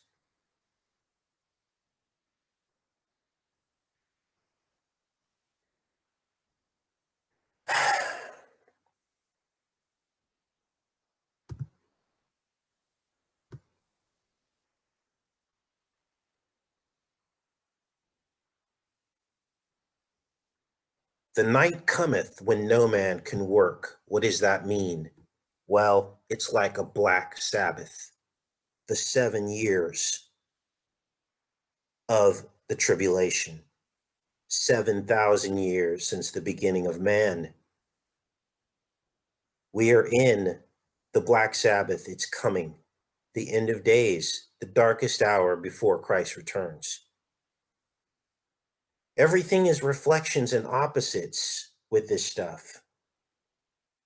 Christ was explaining the circadian rhythm, the dance between the light and the dark, the serotonin and melatonin.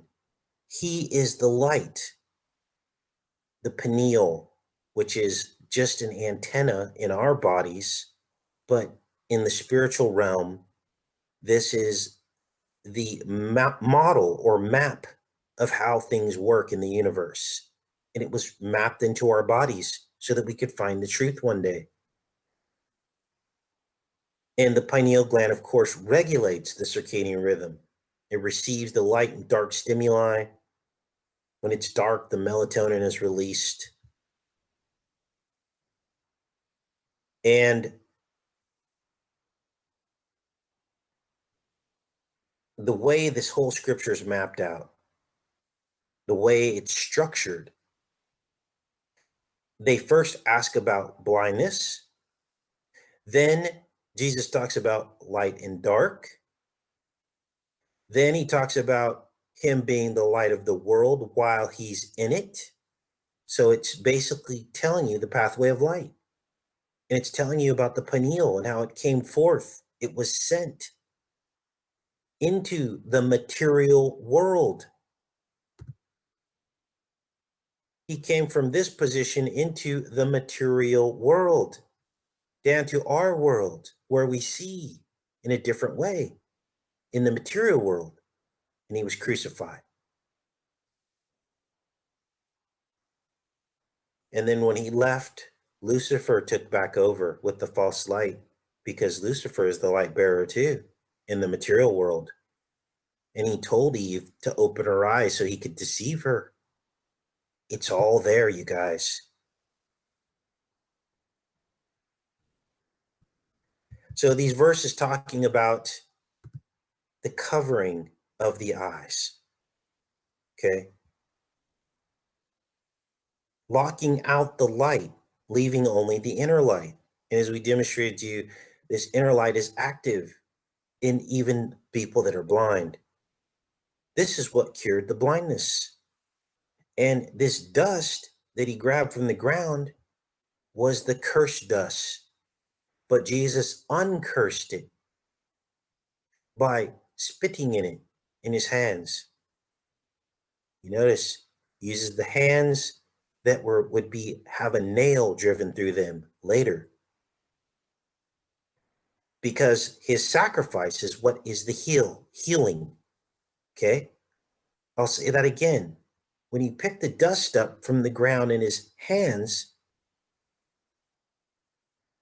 and anointed the man's eyes, his hands, the sacrifice of him is what heals us back to true vision, inner vision. And I have a special place in my heart for people that have no vision, that were born blind, because they're born without the anchors of the stuff that a lot of us experience.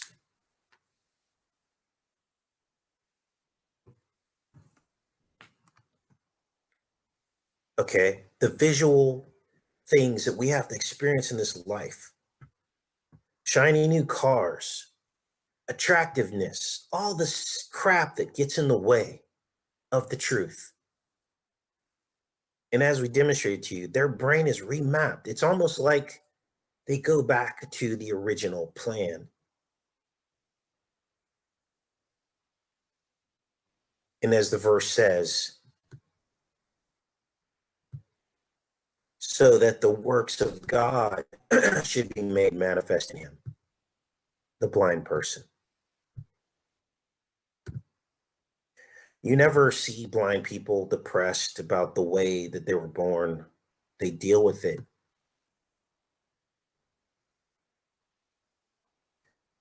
All right, let's keep going with this. Studies show that the occipital cortex is still blind, or is still active in blind people, which is what I showed you. Even though these people can't see, they have an inner light. Why? Because, as Christ said, the works of God are displayed in them, that the inner light exists. This becomes the rainbow spectrum of color. These are God's rooms with many mansions back here for each one of us. As this basically fans out into the rear of the brain. This part of the brain is called the tree of life. I bet you didn't know that. The cerebellum, just underneath this, is called the arbor vitae, which is in Latin the tree of life. And now we understand that there is an inner rainbow and an outer rainbow. We live in a realm of duality. So that's pretty much what I had for you guys. I wanted to share that with you. We've talked about bits and pieces of this before, but relating it back to this verse is pretty amazing. Now let's finish this up. After Jesus made a clay of spittle, and he anointed the eyes of the blind man with the clay and said to him, "Go wash in the pool of Siloam," which by interpretation means sent. Exactly what Jesus did. He was sent. Father, Jesus, pulled him out, went into the world, sent him forward. Then he came back, was crucified.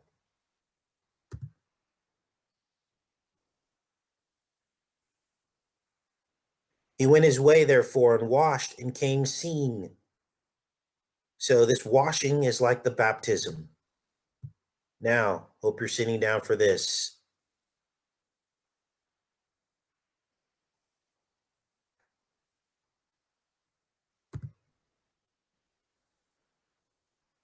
When the man had the spittle put on his eyes and he went to go wash, he came back here. This is called the cerebrospinal fluid. This is the well that never runs dry. It is the cerebrospinal fluid that bathes your brain and spinal cord. It never runs dry. This is the inner waters, the inner baptism, born again with the Father and Christ. So the man went into the pool and he bathed, which was basically baptism. And then he came seeing.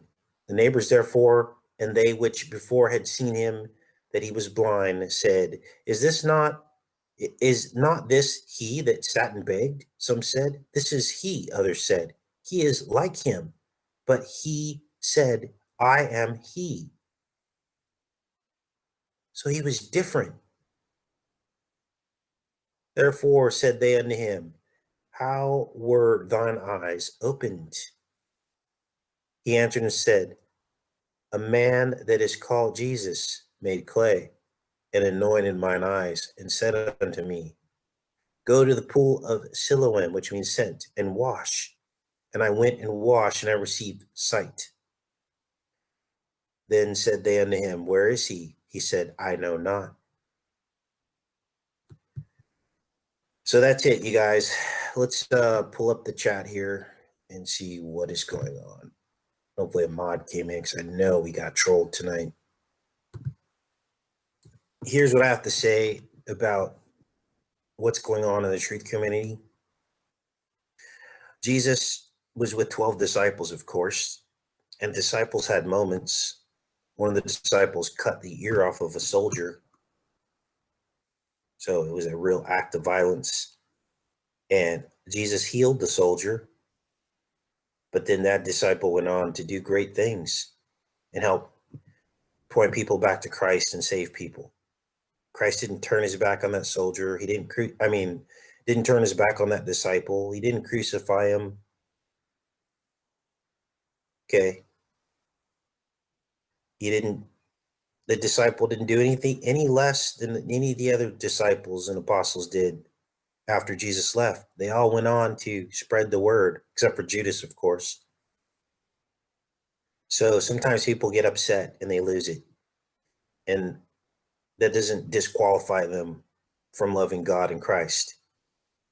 So I know Carl had a moment last night, but I defend him because he just reminds me of the disciple who cut the ear off of the soldier.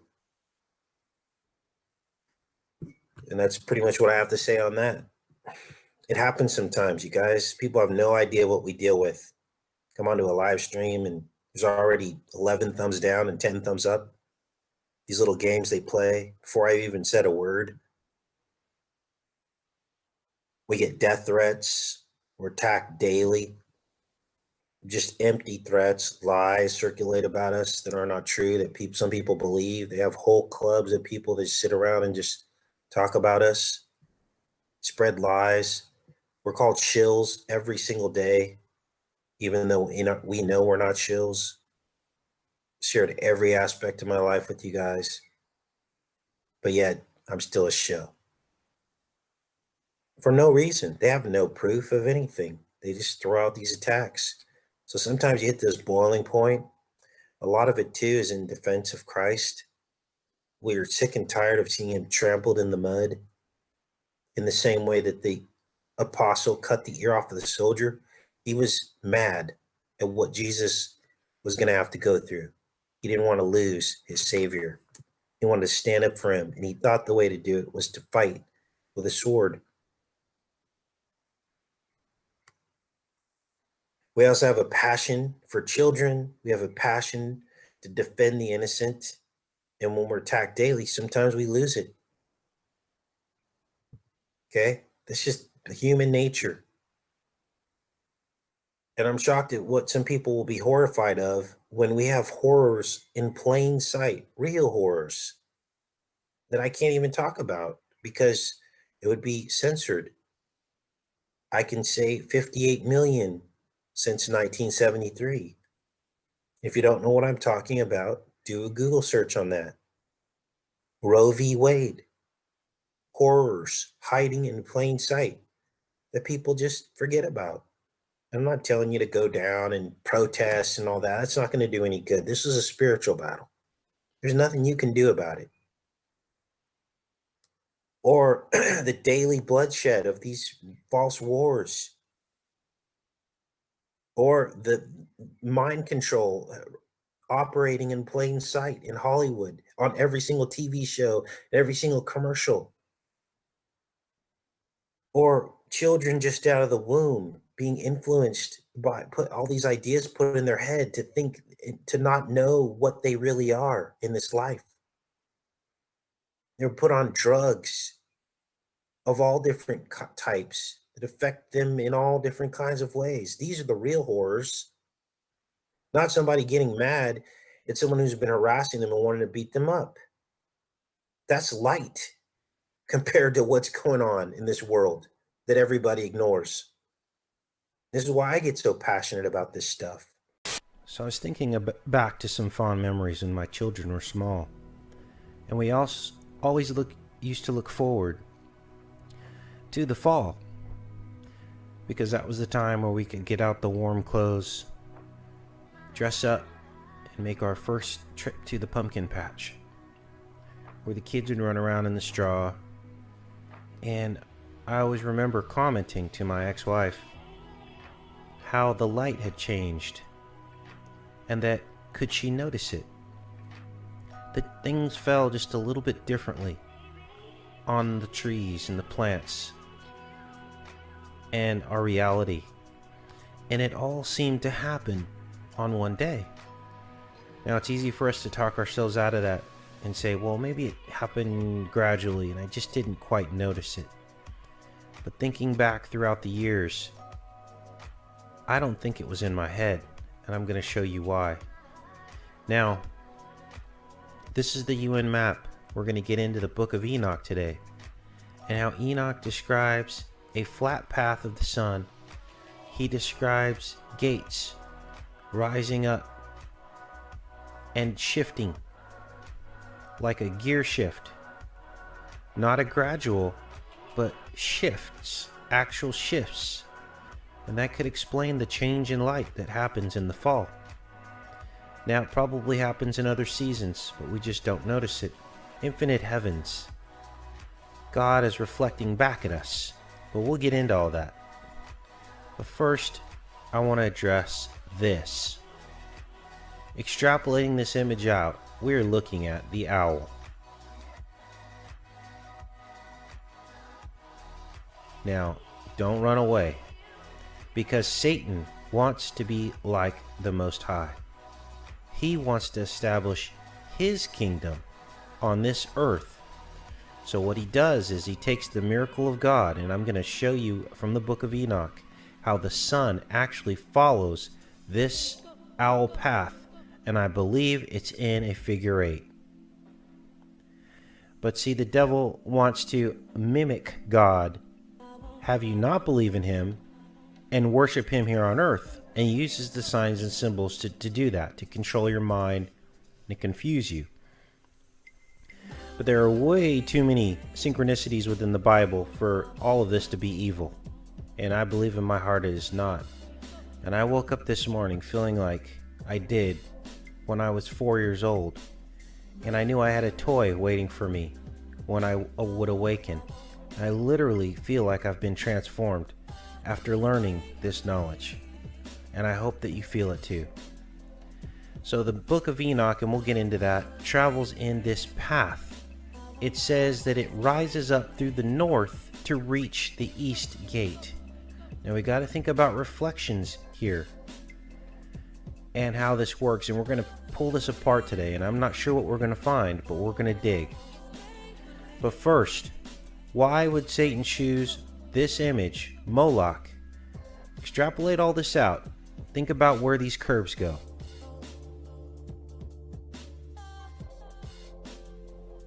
And that's why we've been led on this journey.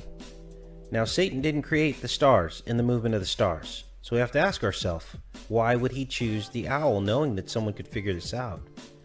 Because life is a giant process. And thanks to the subscriber I was brainstorming this with yesterday. As we go up toward the heavens, everything gets less dense. It's like a giant arrow pointing toward God. We start in space, the vacuum, down to the upper atmosphere where there's little oxygen, a little less dense. Then we get to the air, more dense. Oceans, more dense. Earth, more dense. Rocks, more dense. And finally, molten rock. Hell, which is the most dense. That is what Satan is trying to recreate on this earth. Do not sacrifice your children to Molech in the fire. Satan has his own little hell here on earth, and he requires sacrifice. But fortunately for us, our Creator does not require that. Let's get into this, you guys. Now, here we are at the equator. This is Kenya, Africa. And the first thing we noticed in a couple videos ago is that the sun is moving at the exact same speed as the stars behind it. Now that should be impossible, because the distance from our Earth to the sun is like holding your hand in front of your face.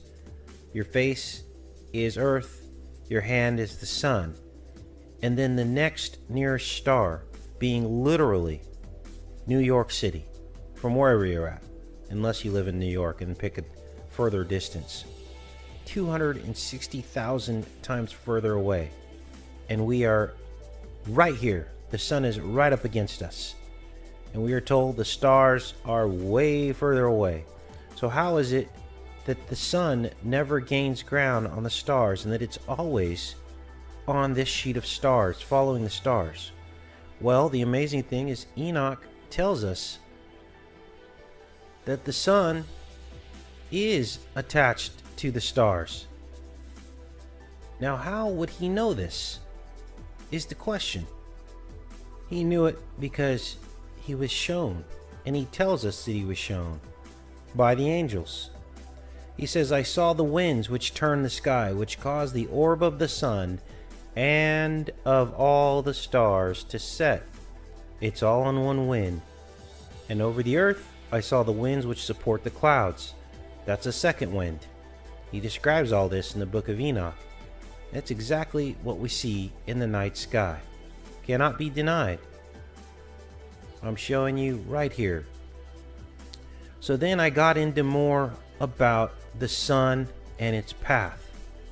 And I must admit, I got a little confused, because it says that the sun comes up through the north to get to the east, but then it sets in the west, comes up through the north to get into the east. It sounds like it's going in two different directions and doesn't fit really any models. Doesn't fit a globe model, doesn't fit a flat earth model, and it really doesn't fit the dome shaped model, the lens model that we've been looking into. So let's get into that because I think we figured it out. So the secret is revealed by following the stars, right? Because we just showed you how the sun is attached to the stars on that wind. So we follow the path of the sun. Now this is the northern hemisphere. This is the southern pole star, the southern hemisphere. This is the equator. North, south, east, and west is in front of us somewhere, but we don't see it. So Enoch says, the sun sets in heaven, and returning by the north to proceed towards the east is conducted so as to enter by that gate and illuminate the face of heaven. So included within the path of the sun is heaven. Now let's try to wrap our brains around this. And this verse 8 is key. And that is what we're going to pull apart. The sun sets in heaven, and returning by the north to proceed toward the east is conducted as to enter by that gate and illuminate the face of heaven.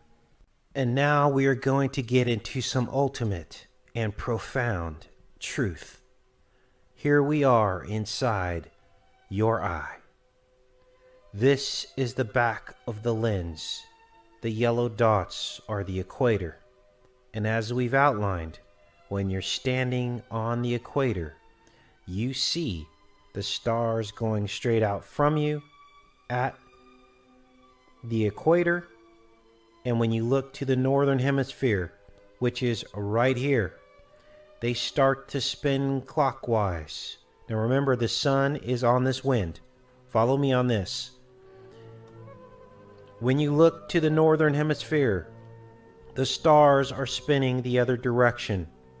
And I want you to look, if you're standing on this equator and you're looking down, the stars are spinning in the other direction. And look at the reverse rings. Can you now see the truth? And all this is a reflection on the backdrop of this large disco globe, the internal mirror. This is how God does it, and it's amazing, because he's right back here behind this retina. He's the pineal gland. He is the ultimate, the Alpha and the Omega. Now,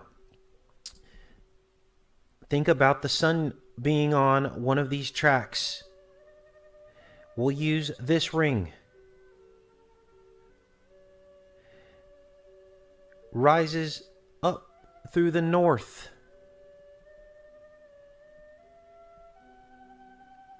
To rise in the east. Do you see how this works? It's reflections, and rises up through the north to return to the east. Rises up through the north to heaven to return to the east. And as it projects down onto this lens, it creates a perfect ring. And so Jesus asked his followers, and now I ask you today, do you have eyes to see and ears to hear? The eye and the ear are the two witnesses of God's creation.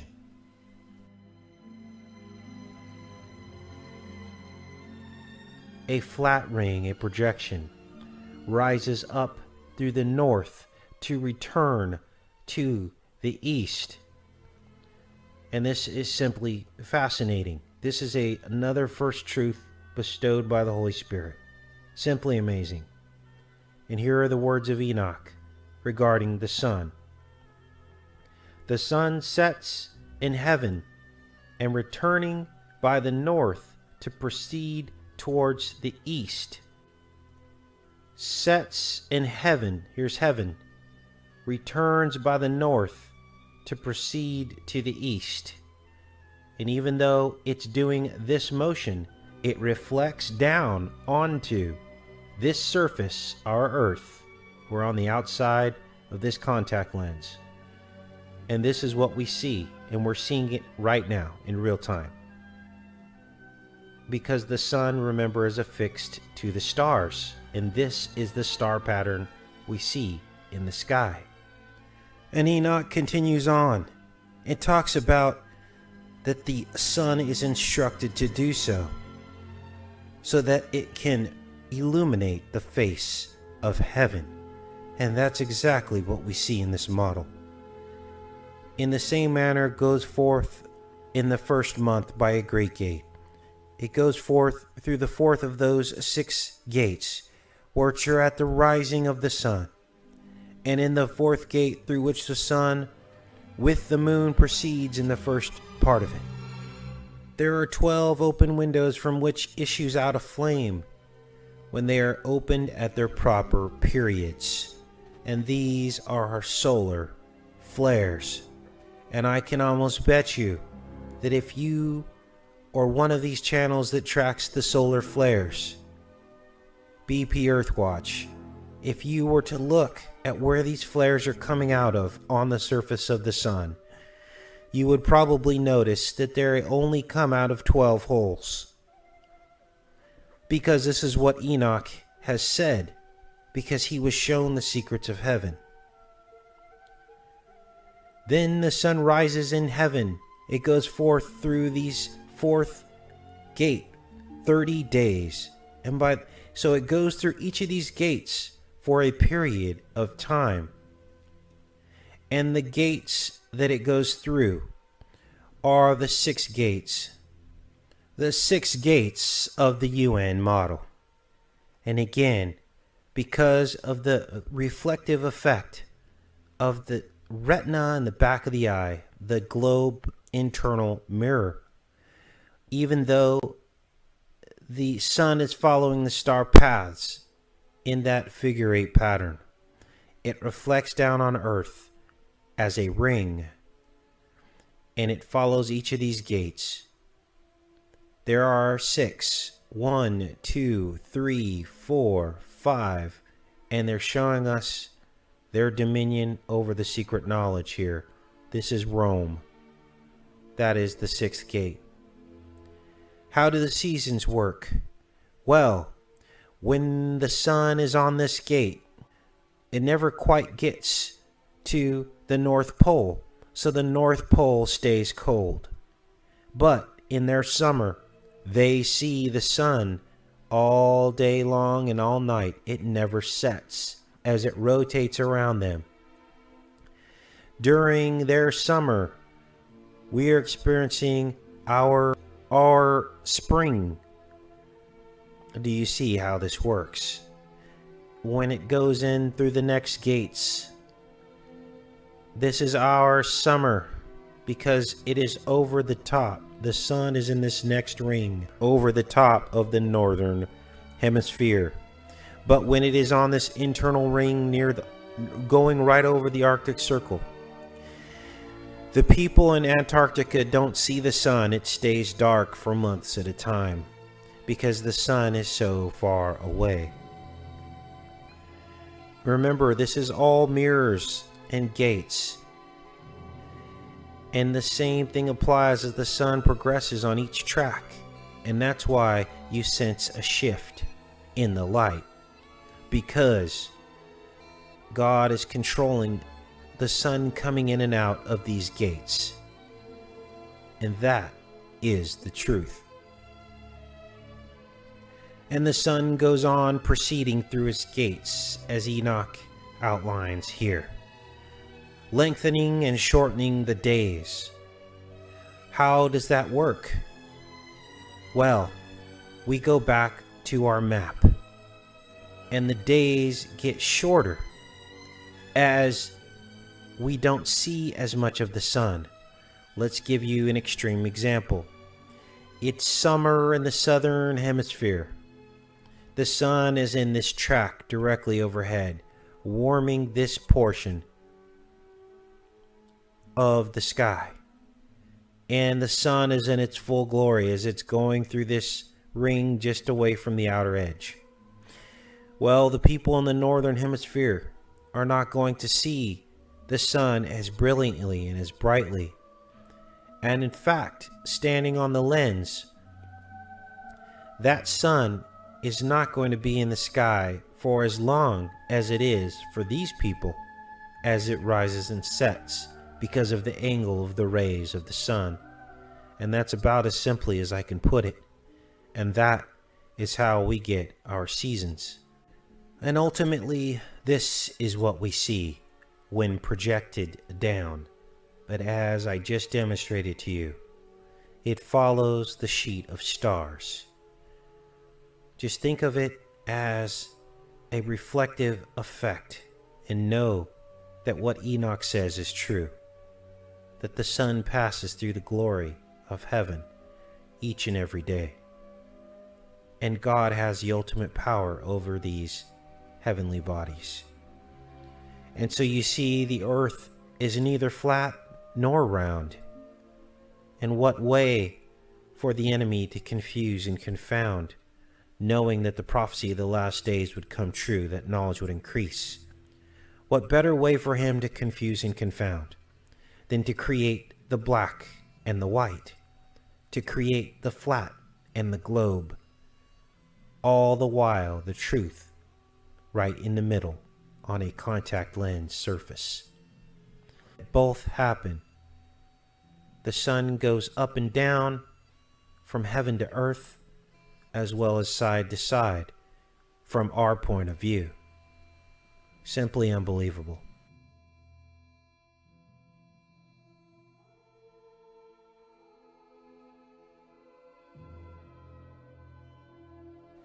Anyway, you guys, take care and be safe and be blessed. All the glory and credit goes to the Creator.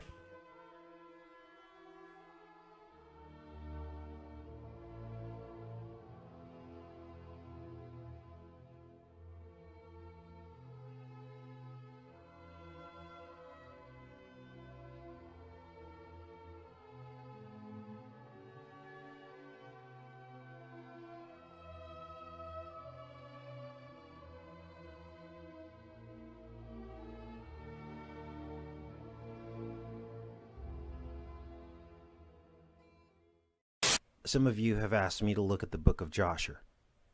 Now, Joshua means upright one. It is not actually a person in the Bible. It means upright one. There are several biblical references in Samuel of the book of Joshua. But I found this site also that talks about how there were some scribal errors that were carried over from the Masoretic text, which only indicates that the book of Joshua was in fact inspired of God. Now, you'll have to do your own research on the book of Joshua outside of what I'm providing for you here, in terms of its accuracy and in terms of its divine nature, and if in fact it was supposed to be included in the Bible. But here again, twice it is mentioned in the Bible, the book of Joshua. So what I wanted to do today was talk to you about some amazing discoveries that we made in the book of Joshua. Now, Enoch, it talks about Enoch's transfiguration to heaven, and that he rode on a horse 7 days as people followed him. And each day some would turn back, but he knew he was going to go to heaven. He knew it. And by the end of it, it says here that on the 6th day some of the men remained and clung to him, and they said to him, "We will go with thee to the place where thou goest. As the Lord liveth, death only shall separate us."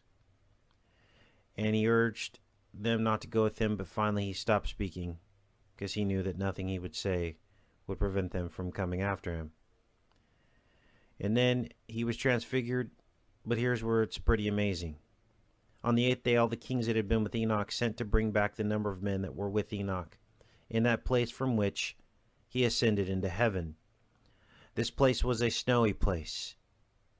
The earth was filled with snow, and upon the snow were large stones of snow, and I believe that this is the outer ring of Antarctica. This is where Enoch went to go under, outside the dome, through heaven, through a gate. Now, this is not a physical gate, most likely. Your righteousness determines whether or not you pass through. And apparently Enoch had that righteousness. It says here that the men remained with Enoch are dead, and now under the stones of snow. And they searched and could not find Enoch, for he had ascended into heaven. To me, this is fascinating because this is everything we talked about, the inner earth model. The inner eye, the convex earth with the lens above it, the cherubim swords of stars spinning, blocking the way to the tree of life. And Enoch found a way past the cherubim because he was holy. So after Enoch was transfigured into heaven, the men thought that they might try to break through the stones of snow to find Enoch. Okay, so they were trying to break through into heaven, but everything was in vain because Enoch was gone. And then we get the rest of the story as Methuselah took over and had righteousness on the earth and ruled over it. But then toward the end of his life, the sons of men turned against the Lord. And they corrupted the earth, they robbed and plundered each other and rebelled against God. This is just before the flood. This is the rest of the story. There was peace on earth before the flood, before all of this happened, during the reign of Enoch and his son Methuselah. The Lord grew angry and continued to destroy the seed in those days, so that there was no sowing or reaping on earth, so the earth was barren. And now you see the connection of what they were trying to demonstrate in the film Noah. They showed the barren earth, nothing would grow. And it had confused me up until this point, but now we're reading in the book of Jasher, and we actually see what they were trying to depict there. And along came Noah, born to Lamech, son of Methuselah. And Noah came to give rest. Why? Because Noah would bring the flood. The flood to flood over the cursed land that God had cursed because of the sin of man. Man was rebellious in those days. Methuselah was perfect and upright, but men departed from the ways of the Lord, and they taught one another evil practices and continued sinning against the Lord. And every man made unto himself a god, and they robbed and plundered every man and his neighbor and relative, corrupted the earth, and the earth was filled with violence. They took wives by force, and they taught the mixture of one animal species with another. And this is where we get some of the ancient hybrid animals that we see in the hieroglyphs. And they were trying to provoke the Lord. The whole earth was corrupt, for all the flesh had corrupted its ways upon the earth. I believe this is where the dinosaurs existed. This is a description of the dinosaurs. And it says here that all of the men that walked in the ways of the Lord died in those days. So God took them before he would bring evil upon man, which he had declared for this was from the Lord, that they should not see the evil which the Lord spoke of concerning the sons of men. Noah found grace in the sight of the Lord. Then the Lord chose him and his children to raise up the seed from them upon the face of the whole earth. And it was in the 84th year of Noah's life that Enoch the son of Seth died, and he was 905 years old at his death. Then the Lord told Noah to go and speak to the people, and he gave the people 120 years to repent, that the Lord would not exact his judgment if they would only repent. But they were stiff-necked, and they would not listen. And 120 years went by, and then we had the flood. And God chose Noah, who was perfect in his generation, to raise up seed from his seed upon the face of the earth. And this was the perfect seed that he was talking about. Not perfect in his actions, but perfect in his seed. It tells us right here. It tells us in the book of Jasher.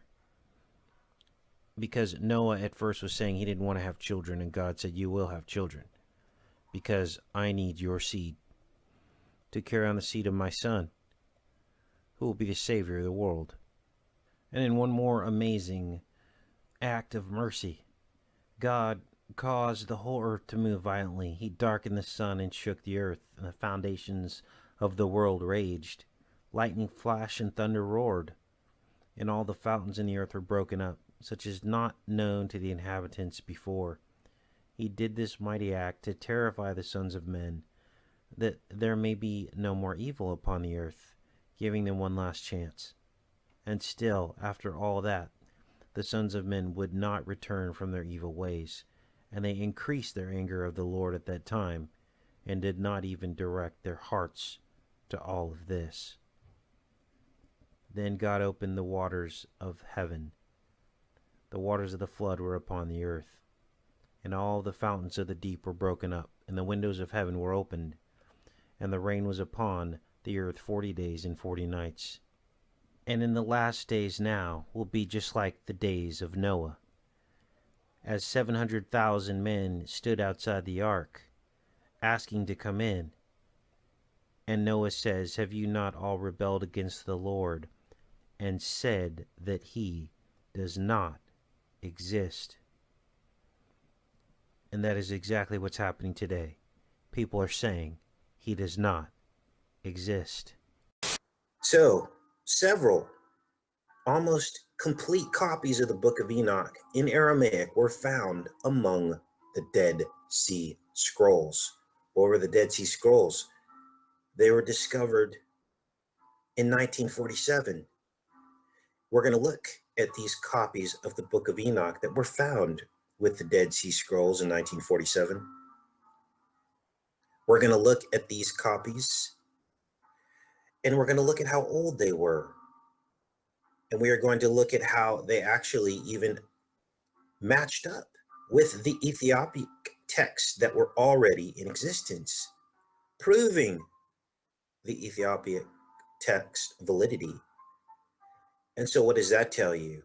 It tells you that the Ethiopians had it right all along, I mean, including the Book of Enoch into their canon.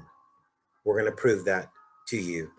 We're also going to get into the 7 mountain ranges, the 7 rivers, the 7 continents, the 14 evergreen trees that Enoch spoke about, that no one seems to want to talk about.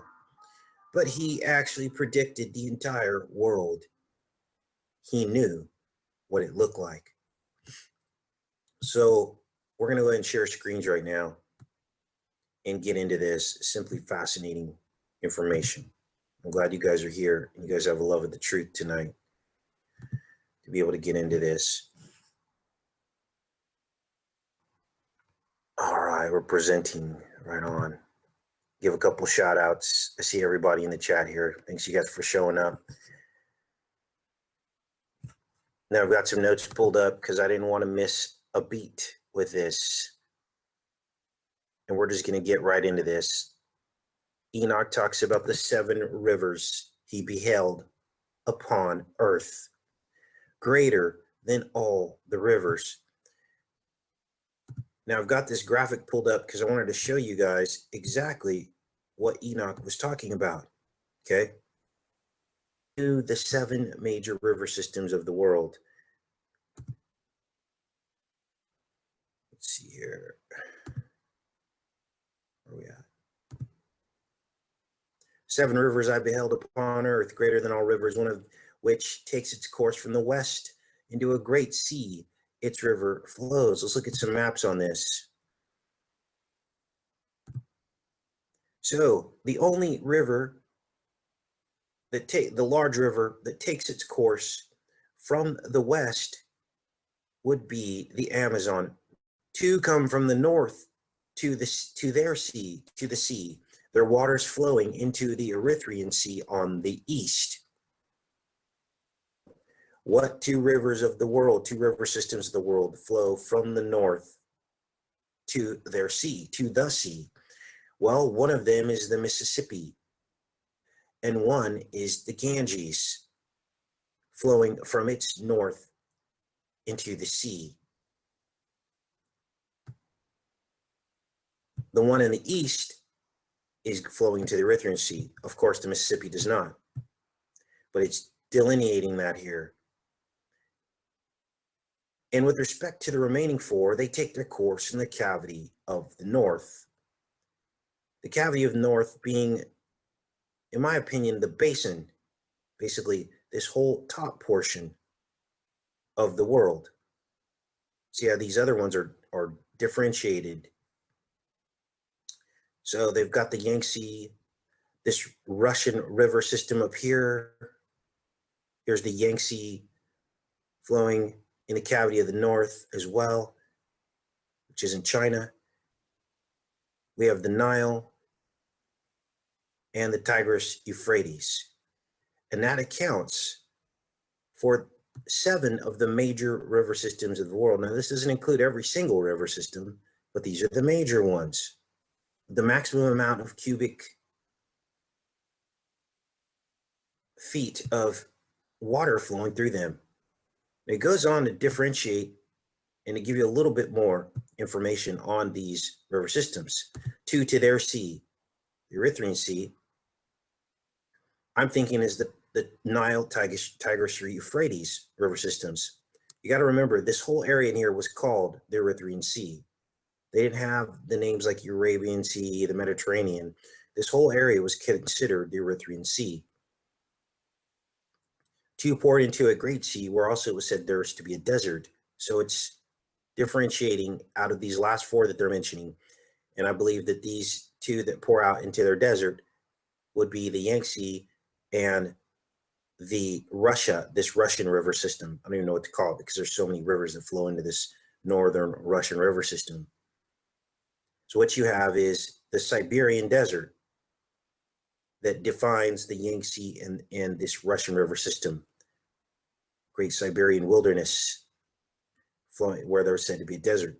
Now, how Enoch knew all this just fascinates me. Let's make sure we're still connected. And let's see here. What else do we have? So what's up with the Dead Sea Scrolls? And I hate to have to do this on every video when I'm talking about the Book of Enoch and the Dead Sea Scrolls, but we have to do it here.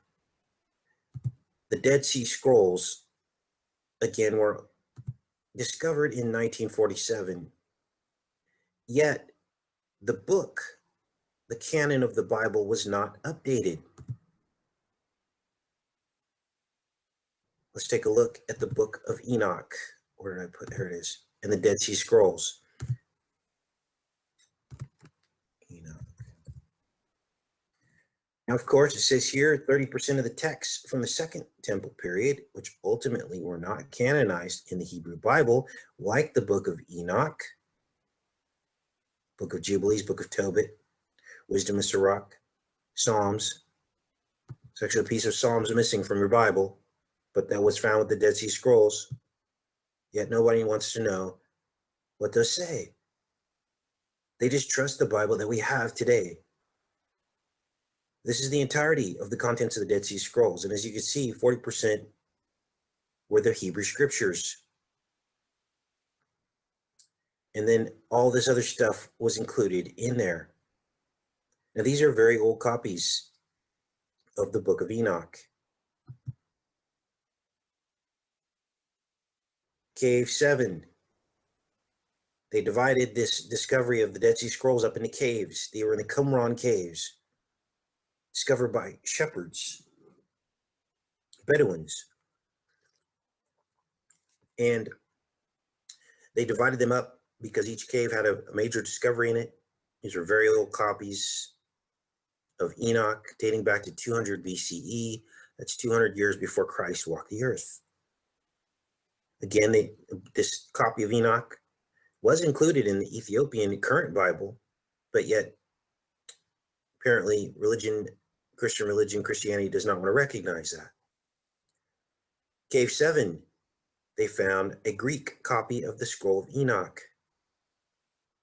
Where else did they find Enoch? In the Qumran Cave Dead Sea Scroll discoveries. There are 4 privately owned scrolls from Cave 11 that have not yet been made available for scholars. Among them is a complete Aramaic manuscript of the Book of Enoch. Because this is an Aramaic, it predates the Greek copy that we just told you about. Aramaic came first, then Greek. This is a very old copy, 200 BCE or older. So this is what we're dealing with. But yet, people like me are crazy for recognizing the Book of Enoch. Why? You have to ask yourself, is it because you've been brainwashed by your religion to dismiss Enoch and you're not thinking for yourself? You see, they have a house of cards, and the house of cards is that they know that Enoch was supposed to be included, but because they missed it, they're busted. And everything else that they do is now being called into question. They would have been better off acknowledging all of the findings of the Dead Sea Scrolls, all of these works that were found, and updating the Bible and saying, look, this is God's Holy Spirit revealing all truth to us. The Council of Nicaea got it wrong. They were the ones who canonized the Bible. And now we're going to write it. But you see, they can't have that happen because it would undermine the Catholic religion, which were part and parcel of the Council of Nicaea. Those are the beginnings of the Catholic religion. And it would expose all of the lies. So this is the biggest cover-up in the history of spirituality and Christianity. And I'm going to go on now to further prove to you that Enoch knew the undiscovered world. Think about that for a second. I just showed you the 7 major river systems of the world. Here is a very cool, see if it works.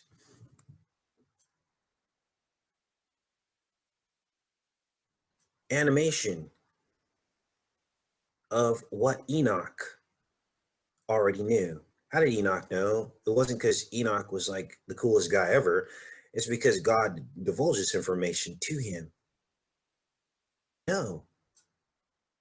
So that it could be written down, so that we could know who the one and only Most High God was. These are the 7 major river systems of the world. There's your Russia. There's your Ganges River and your Yangtze River. There's your Nile and Congo River Basin. There is Amazon and the Mississippi. Now, there are other smaller river systems, but when we look at the watersheds of the world, there are 7 basic watersheds, just as Enoch said. Let's close this up. What else did Enoch say? He talked about a mountain range. This is fascinating. There were 7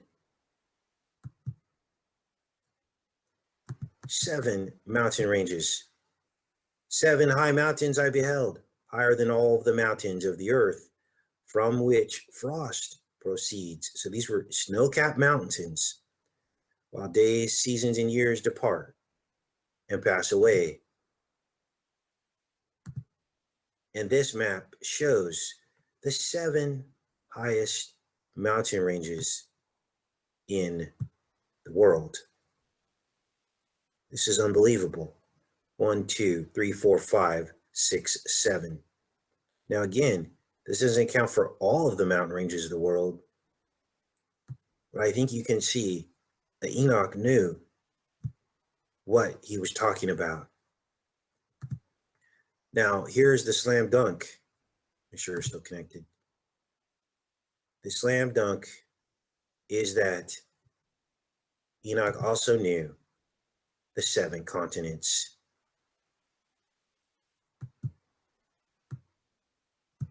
This is unreal. 7 great islands, he calls them, in the sea and on the earth. 7 in the Great Sea.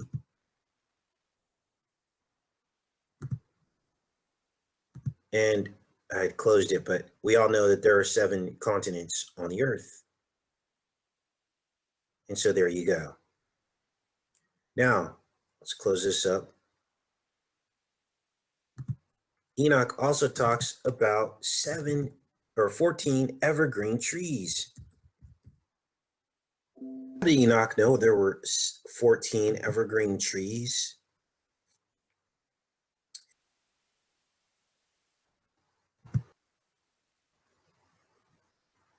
They consider and behold every tree, how it appears to wither.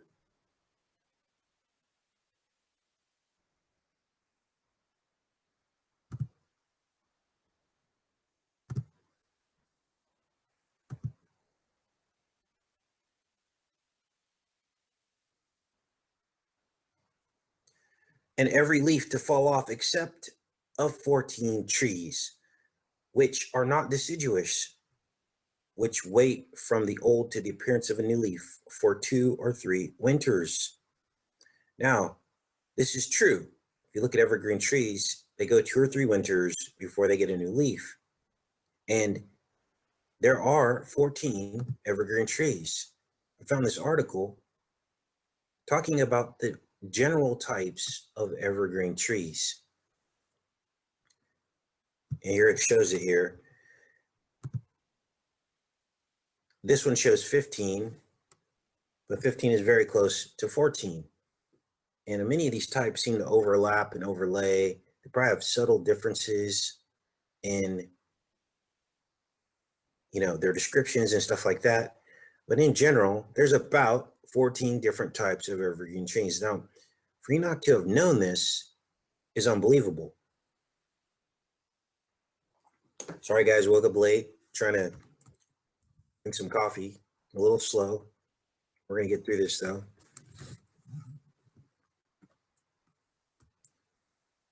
Let's blow this up. Get a closer look at these types of evergreen trees.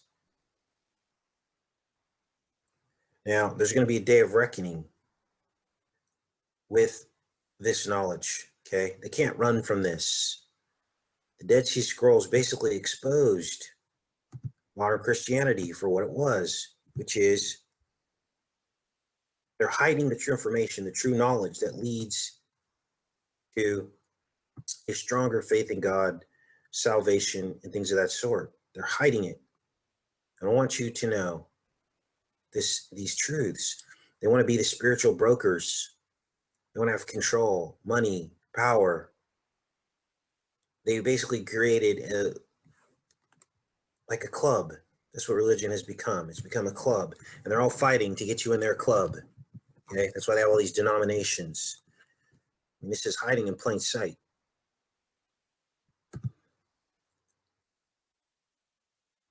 So that is the truth behind the Dead Sea Scrolls in the Book of Enoch. You can dig into this further if you like, or many people are going to continue to buy the lie, believe their pastor when they say, well, if it wasn't in the canon, that's because of divine intervention and God didn't want it in the canon, because if he wanted it in the canon, it would have been there. Well, my answer to that is that God said in the Bible, Jesus said, beware scribes and Pharisees, changing the Bible a jot and a tittle. Why would he put that warning in there if it never was going to happen? God knows the beginning from the end. Why would he not do that? So that's where everything sits, you guys. See, these are all my videos. See, all this information's gone. The links, here's a link to my video from my old channel that now, obviously, that channel has been deleted. So all this work we did is gone. Now I'm slowly re-uploading it and you guys will get to see it, but you can see how the information from Enter the Stars was all over the web. You couldn't have that. So anyone who's linked to it, let's see, watch, if you click on it, the video is unavailable. This was my video. So this is how they hide the truth, but we won't stop. We are not going to stop, you guys. I was talking to Mark, and he was telling me that one of the first people on the scene with the Dead Sea Scroll discovery was the Catholic Church. Of course, they're busted. They canonized the Bible. They for sure wanted to see what was going on with the discovery in this cave that I believe was ordained by God. Okay, so here's 2 and 3. Behold, he comes with 10,000 of his saints to execute judgment upon them, destroy the wicked, and reprove all the carnal for everything which the sinful and ungodly have done and committed against him. That's biblical. You're going to find this in the Bible. So that's irrelevant. Let's look at chapter 3. All who are in heaven know what is transacted there. They know that the heavenly luminaries change not their paths, that each rises and sets readily, everyone in its proper period, without transgressing the commands which they have received. They behold the earth and understand that they are transacted from the beginning to the end of it. They see that every work of God is invariable in the period of its appearance. They behold summer and winter, perceiving that the whole earth is full of water, and that the cloud, the dew, and the rain refresh it. Okay, so there's nothing weird there either. It would contradict anything we just talked about. So 2 and 3 are fine. Now, you never know. There could be something in this where the Catholic Church didn't want anyone to know. So they didn't want that idea reinforced.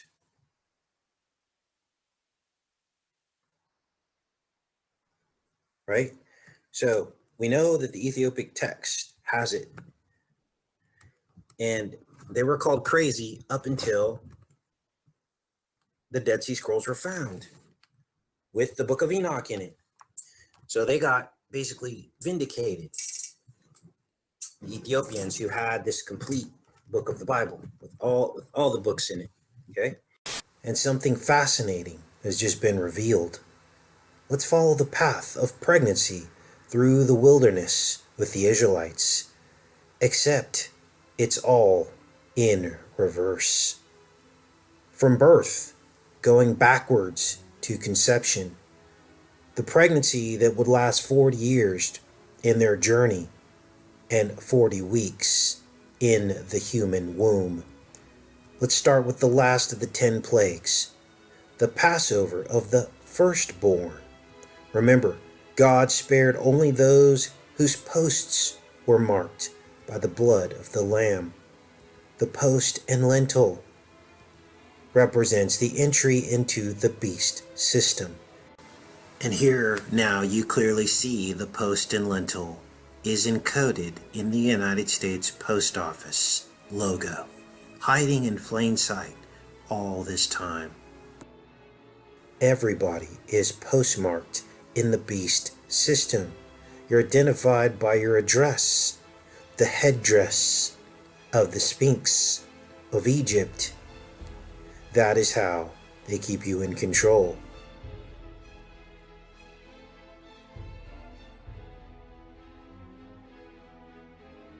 But the good version of that is being marked by the blood of the Lamb. And this is how you are passed over into Christ's fold. Only through Christ's blood are you spared. Birth, firstborn. Now, going in reverse, the narrow gate, the birth canal opens through the Red Sea.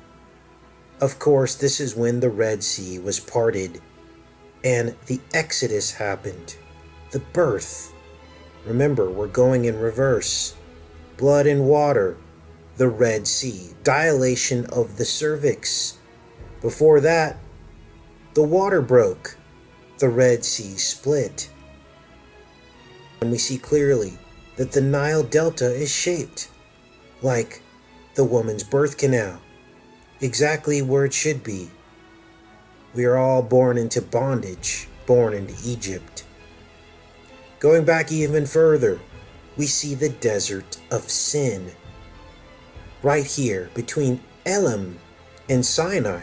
This is where the Israelites ate the manna. This is just like what a child would receive in the umbilical cord. Manna, not real food, simply nutrients. This is the fasting in the womb. And then, at the halfway point of pregnancy, the 20th week, we see the tip of Sinai, where the 10 Commandments were written by the finger of God. But they weren't written just once, they were written twice. That's 20 altogether. The halfway point of pregnancy, the 20th week, 20 commandments. Going back further at Gilbroth, we see the quail here. I think that's the fluttering of the child in the womb. Before the halfway point of pregnancy, you feel the child moving inside of you. And as we continue to travel back in time, we see the serpent who infected the woman. Yes, the copper serpent. This is it right here. On the pole, God made Moses erect this as punishment for the Israelites' murmurings and longing to be back in Egypt, back in bondage. And that brings us back to the beginning. The birth of sin in the world, the conception of the beast. And yes, even the yeast fits in to all of this, the yeast that causes the bread to rise. Unleavened bread was the requirement of the Passover because it removes the yeast which is present in the birth canal of women. It's called a yeast infection. And even that was part of this whole birthing process. It's all there. And now you know why yeast is taken out of the bread, because that is the sin that entered the world. But there's one more thing nobody else saw in the history of the Bible in the spiritual realm. And that is that when you look at the pregnant stomach of the woman in the Sinai Peninsula, this is the womb. You see the child, inverted, ready for birth, exactly where it should be.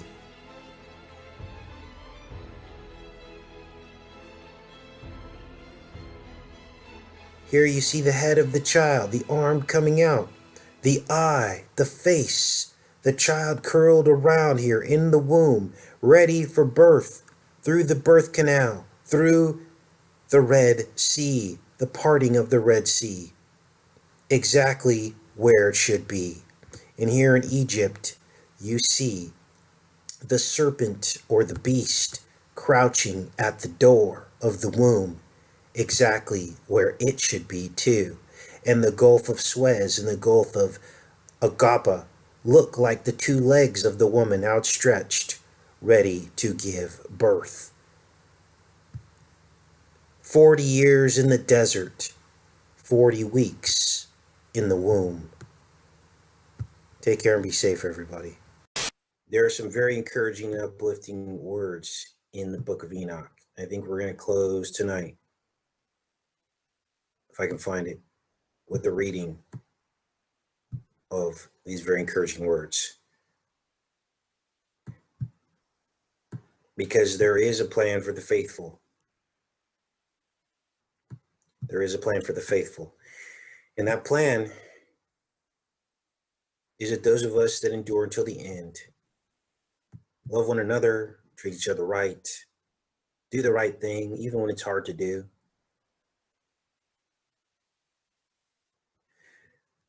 That we will inherit everlasting life. And that those who trample upon us, they will also get their due. Okay? And it's not going to be pretty for those people. And I wanted to read that to you because when I first read these words, I was in tears because it is that powerful. And maybe this is what they didn't want you to know about the book of Enoch. Maybe this is it. Maybe this is it.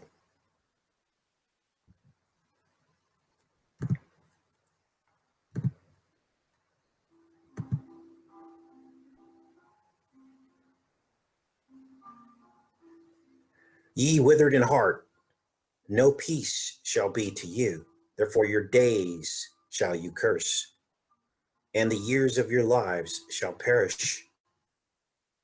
Perpetual execration shall be multiplied, and ye shall not obtain mercy. In those days shall you resign your peace with eternal maledictions of all the righteous, and sinners shall perpetually execrate you. Shall execrate you with the ungodly. The elect shall possess light, joy, peace, and they shall inherit the earth. But you, ye unholy, shall be uncursed. Then shall wisdom be given to the elect, all of whom shall live, and not again transgress by impiety or pride, but shall humble themselves, possessing prudence, and shall not repeat transgression. They shall not be condemned the whole period of their lives, nor die in torment and indignation. But the sum of their days shall be completed, and they shall grow old in peace, while the years of their happiness shall be multiplied with joy and with peace forever, the whole duration of their existence. This is the promise of the book of Enoch.